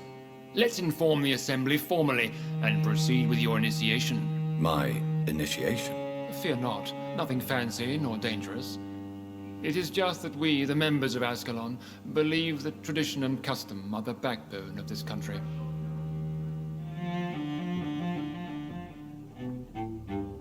My fellow members, dear friends, please gather and welcome this Ekon as one of our own. Is he worthy? Is his blood pure? Well, speak, Dr. Reed, in front of the most sacred blood. The blood of our beloved William Marshall, speak now. Will you serve and protect the crown as he did? Yes, I will. Then, young Ekon, it is time to testify with your blood. It is time to sign the Book of Allegiance. I know it's awfully gothic and a tad pedantic, but England's traditions are the backbone of our nation.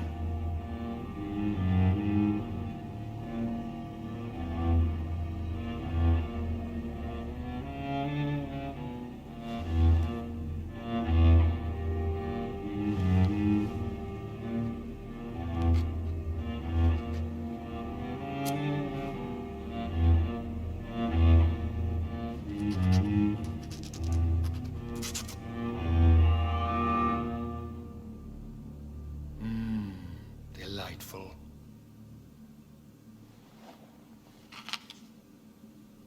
Welcome to the Ascalon Club, Dr. Reed. Take your place among the bearers of the lance. One of us! One of us!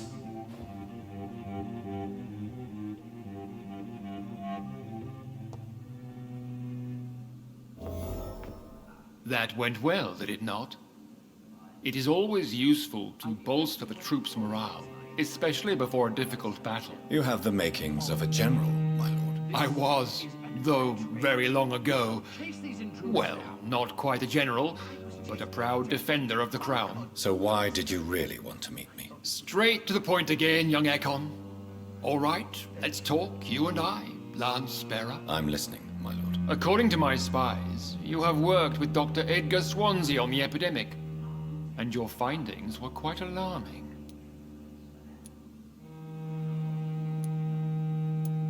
You were spying on me? Not personally. I rarely leave this building. But once he found you, Fergal kept me informed. Until you put an end to his mission.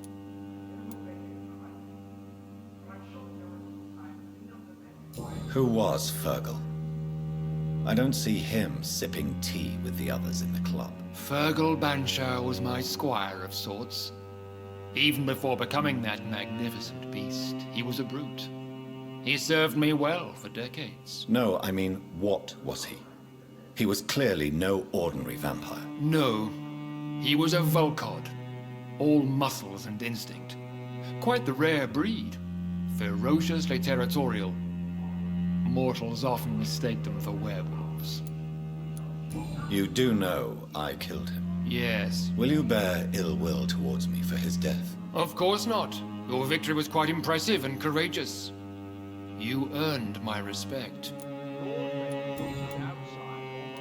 Do you know Edgar Swansea? Not personally, but I've been told he has some sort of immortal fetish and is a good friend of yours. Does it bother you that I consider him my good friend? As long as you reveal nothing of the club's inner workings, why should I forbid you engaging in conversation with the good Dr. Swansea?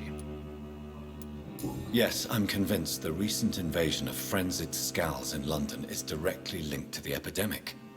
This is not the Spanish flu, but something else. I would be glad to hear more of your discoveries, Dr. Reed, but for now, my main concern is the security of London's inhabitants, both mortal and immortal. What do you mean?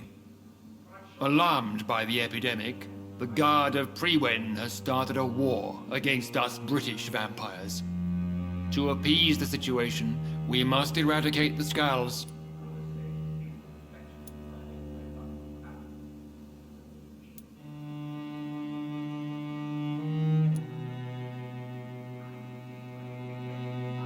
I have met peaceful and wise Skulls.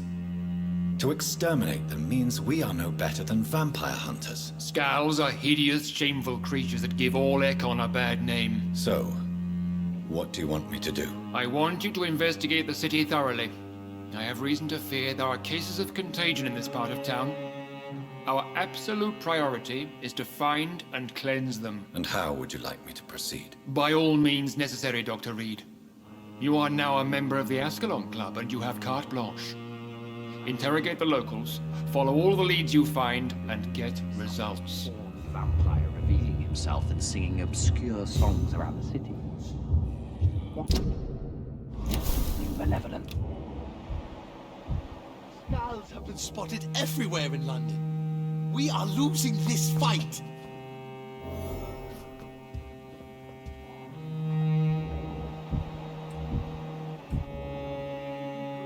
Good evening, Dr. Reed.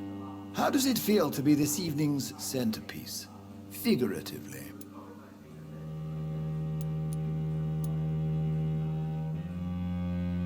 I feel perfectly fine. Do I have cause for concern? Do not be alarmed. The Ascalon Club has a tried and tested policy for choosing its initiates. May I ask who you are, sir? Why would you be interested? Well, as you seem to be the only man in the room with a beating heart, you draw quite a bit of attention yourself. Ah, vampire senses never cease to fascinate me. They dwarf those of mere mortals. I am Aloysius Dawson, by the way. Are you a member of the club? Yes, I am. And I have been for many years. And will be until the day I die. Are you sick? Personally, I consider my advancing years are a sickness in itself. My body is slowly abandoning me, Dr. Reed. What can you tell me about it? It's not really my place to give you such information. I am merely a mortal member, and a dying one at that. Are you not afraid? You are surrounded by vampires. Sir, it's for that very reason that I joined the club in the first place. Is not the nature of this club a secret, shared by only a privileged few? My dear Dr. Reed, I have spent years and a fortune precisely to gather that kind of information. So you asked for membership? I have been a member of many clubs in many countries. But I must admit, this one is my favorite. What can you tell me about Lord Redgrave? I would not dare speak of our chairman without his consent. Mr. Dawson, of Dawson and Dawson, the wealthiest man in England. It is a pleasure to meet such a prominent figure of London. A withering London figurehead, to be precise. Are you sick, Mr. Dawson? I am a doctor, you know. My case is beyond the scope of traditional medicine. I have spent fortunes on the world's most competent doctors to arrive at that diagnostic conclusion. I'm sorry to hear that, sir. Should I suppose that you're here in search of some form of immortality? Absolutely not. I'm here to implement my plan to save the city I was born in. To cast out the ghastly evil that has us all on our knees. What do you know about the Guard of Prewin? I should not say this, but I admire their commitment. This is what the nation needs right now. Would you help them? No. There is a time for such methods. But brute force will not be enough to fight this plague. We have to think differently. But they are our enemies. They are not mine, Dr. Reed. What is the situation like in this part of town? I am sure Lord Redgrave will enlighten you more effectively than I. Money cannot solve every problem. This mysterious epidemic is going to require more than money can buy. You're right. Money is nothing unless one has the will to wield it. I have a plan, sir. A radical one that will save all that is essential in London.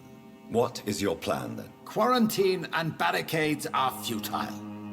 What we need is a wall. A formidable, unscalable wall to isolate the deserving from the infected masses.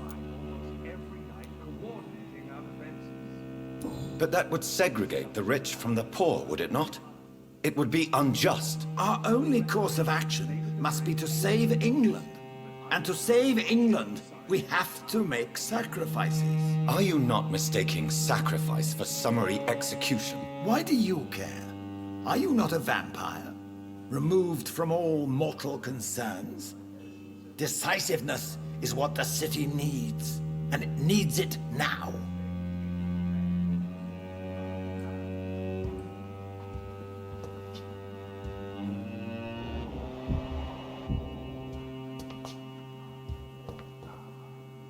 How is your investigation going, Dr. Reed? I have a few questions. All right, but... You made me swear on the blood of William Marshall during my initiation ceremony.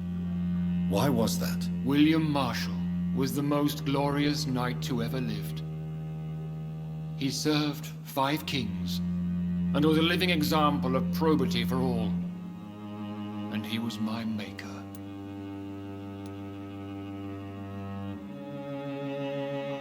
William Marshall was a vampire? Is this some sort of joke? Wait. Could he be my maker? That would be joyful news, for it would mean he still walks among us. But alas, the great knight has left this world for good. Why is his blood so sacred to the Ascalon Club? He was simply the greatest defender of the realm we have ever known. I fought by his side at the Battle of Preston, and he made me his progeny following the fight. What can you tell me about the Great Hunt? It's a major concern, and I'm convinced we'll only get a satisfactory conclusion by putting an end to the epidemic. What about the risk of a full-scale attack here? Geoffrey McCullum is a daring leader. That is exactly why so many of our number have left the country until things improve. But not me. I founded this club. I'll die defending it. I have already met Geoffrey McCullum. I am certain he will persist until he has killed every last vampire. The Guard's current successful recruitment campaign is driven by the ravenous behavior of the Scowls. I see. So without the epidemic creating Scowls, the Guard could not convince anybody of our presence. Exactly. Once we have put the epidemic behind us, we need only wait until the Guard grows old and weak. Time will once again become our ally. May I ask you about the mortal who attended my initiation? Mr. Aloysius Dawson. A member of the club does not normally ask questions about other members. We trust each other mutually.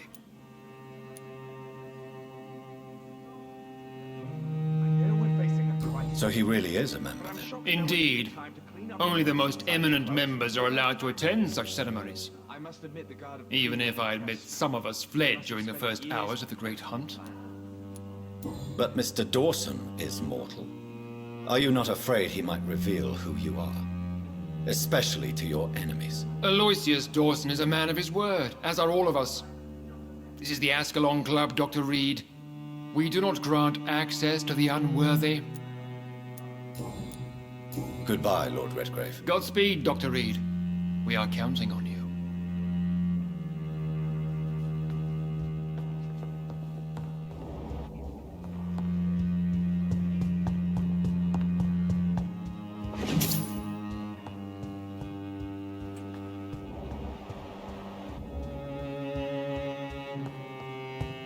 Welcome to the Ascalon Club, then, Dr. Reed.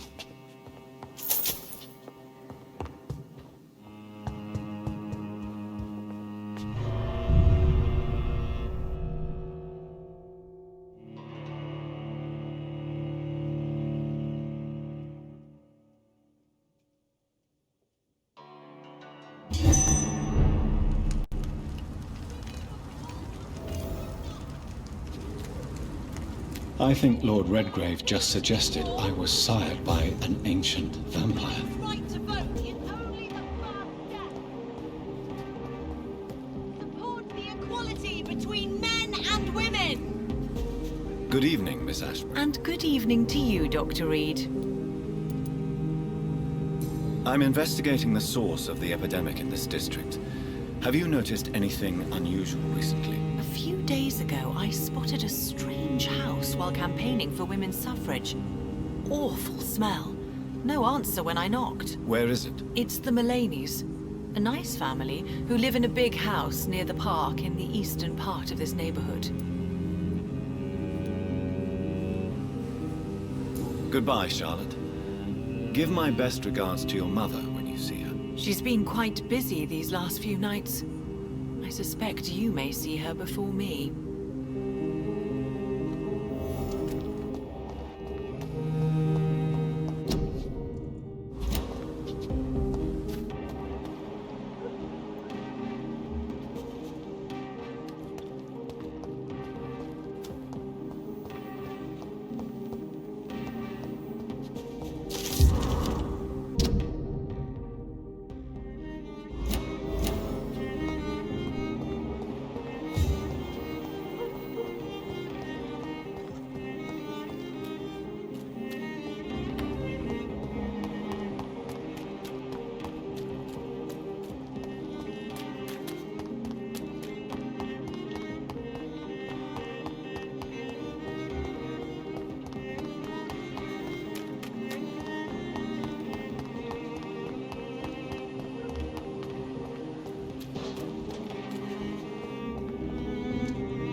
Good evening, miss. Can I help you? I'm a doctor. Dr. Jonathan Reed. I am... Karina Billow. I don't need any doctor. The rats. Where are the rats? Miss, you don't seem well at all. Are you afraid of rats? Has one bitten you? No, it's me who bites them. Tasty, juicy, disgusting rats. I can't stop eating them. Help me, please. Help me to disobey the voice.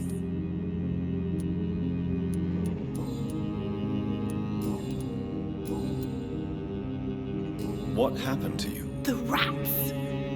The answer hides in their little crunchy bones. Their juicy, tiny brains. Miss Billow, please, try to concentrate. Why do you worry about rats so much? The voice in my head. He forces me to do so. Drink their blood, he said. Eat their flesh.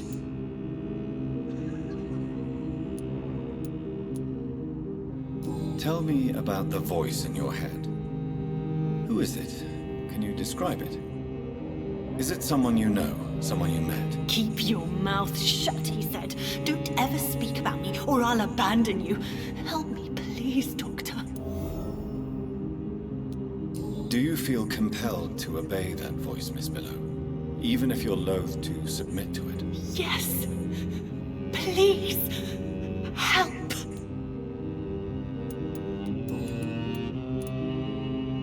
What is the local news hereabouts, Miss Billow? Shadows. Shadows hunting shadows. Whispers in the dark. Pestilence. Suffering. Death. Tell me about yourself, Miss Billow. What do you do for a living? I'm hungry. Need to eat. Have you got something for me? Blood, perhaps? Can you give me blood, Dr. Reed? Don't you remember who you are, miss? What you did for work?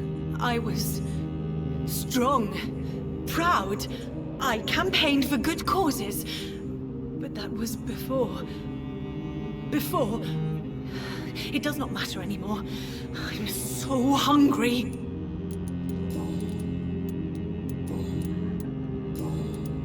I'm investigating the source of the epidemic in this district. Have you noticed anything unusual recently? Infection. Infection. The rats carry it, I heard. Rats.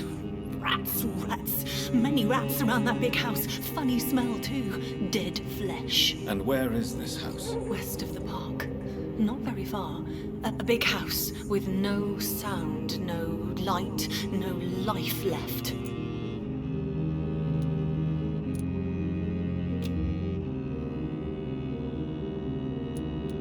I must go now. Goodbye, Miss Billow.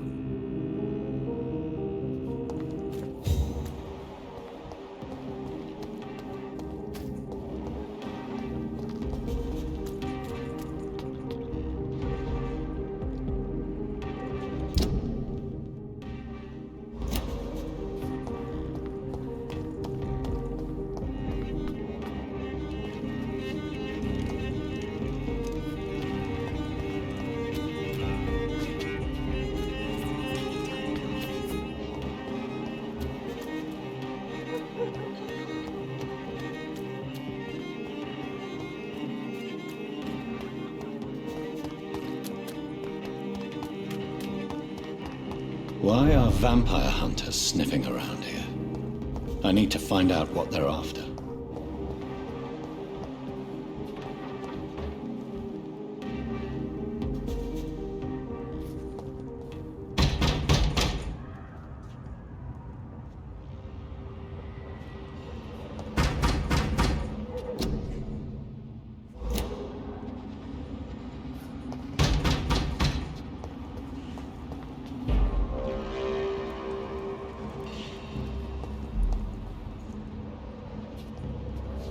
Best stay back, sir!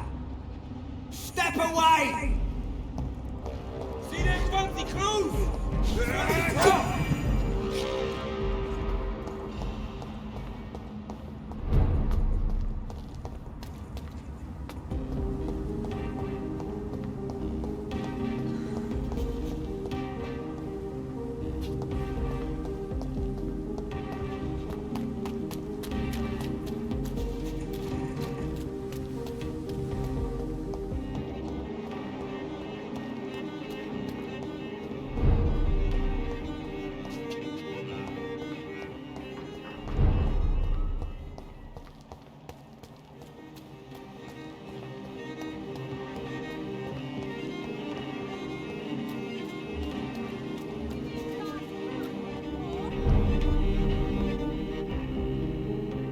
Good evening, Dr. Reed.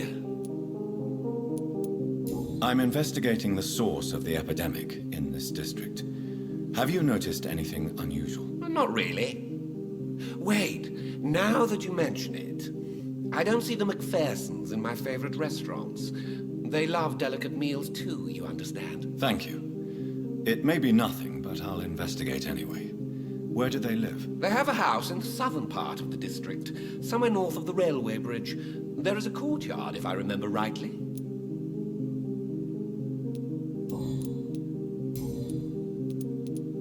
Goodbye, Mr. Russell. I'm sure you'll take care of yourself.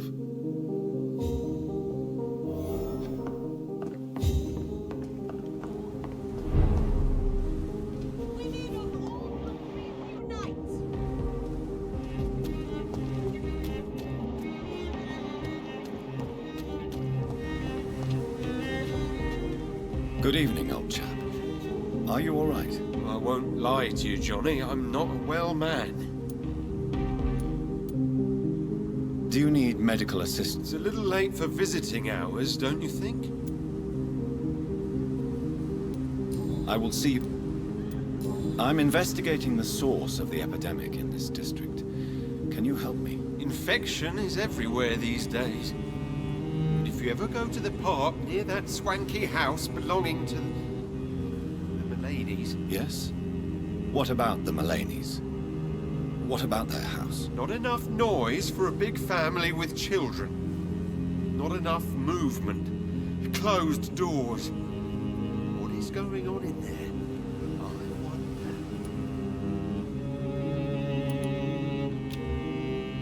You need some rest.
This woman's body has multiple lacerations. They're deep, too.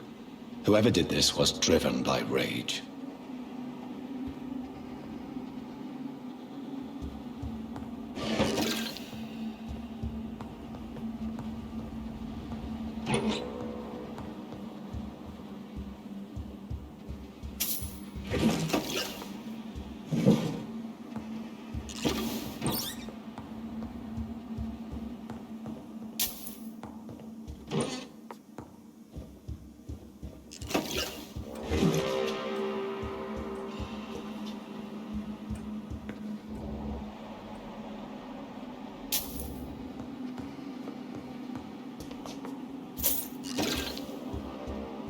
He had his tongue removed and his eyes gouged out.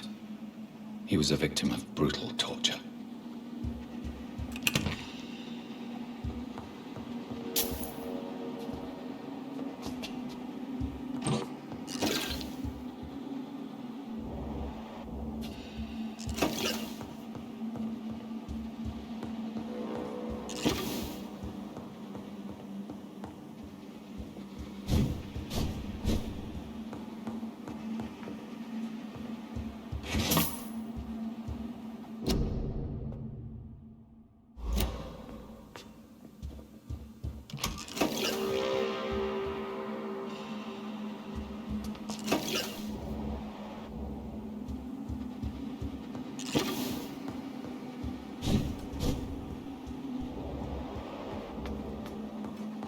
This one's neck is broken.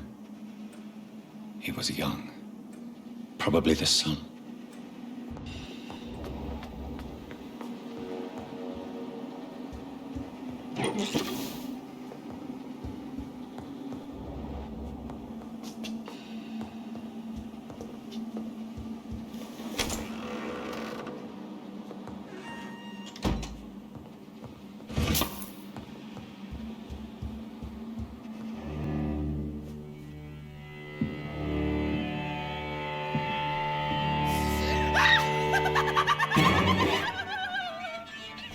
You thought I was dead too, didn't you? No, I was just pretending. Doris told me I could have been a great actress. You killed your family. They mocked my talent. Ah!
part of the mutation?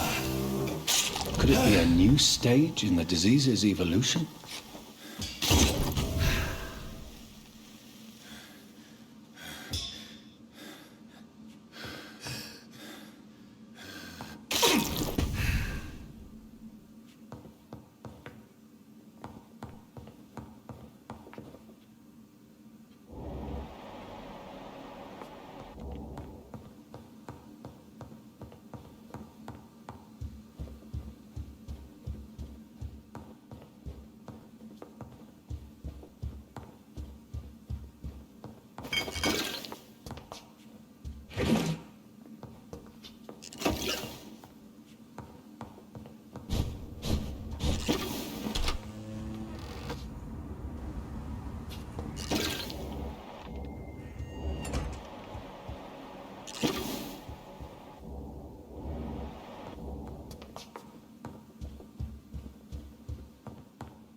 So, this girl took lessons at the famous Doris Fletcher acting school.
That building is under quarantine.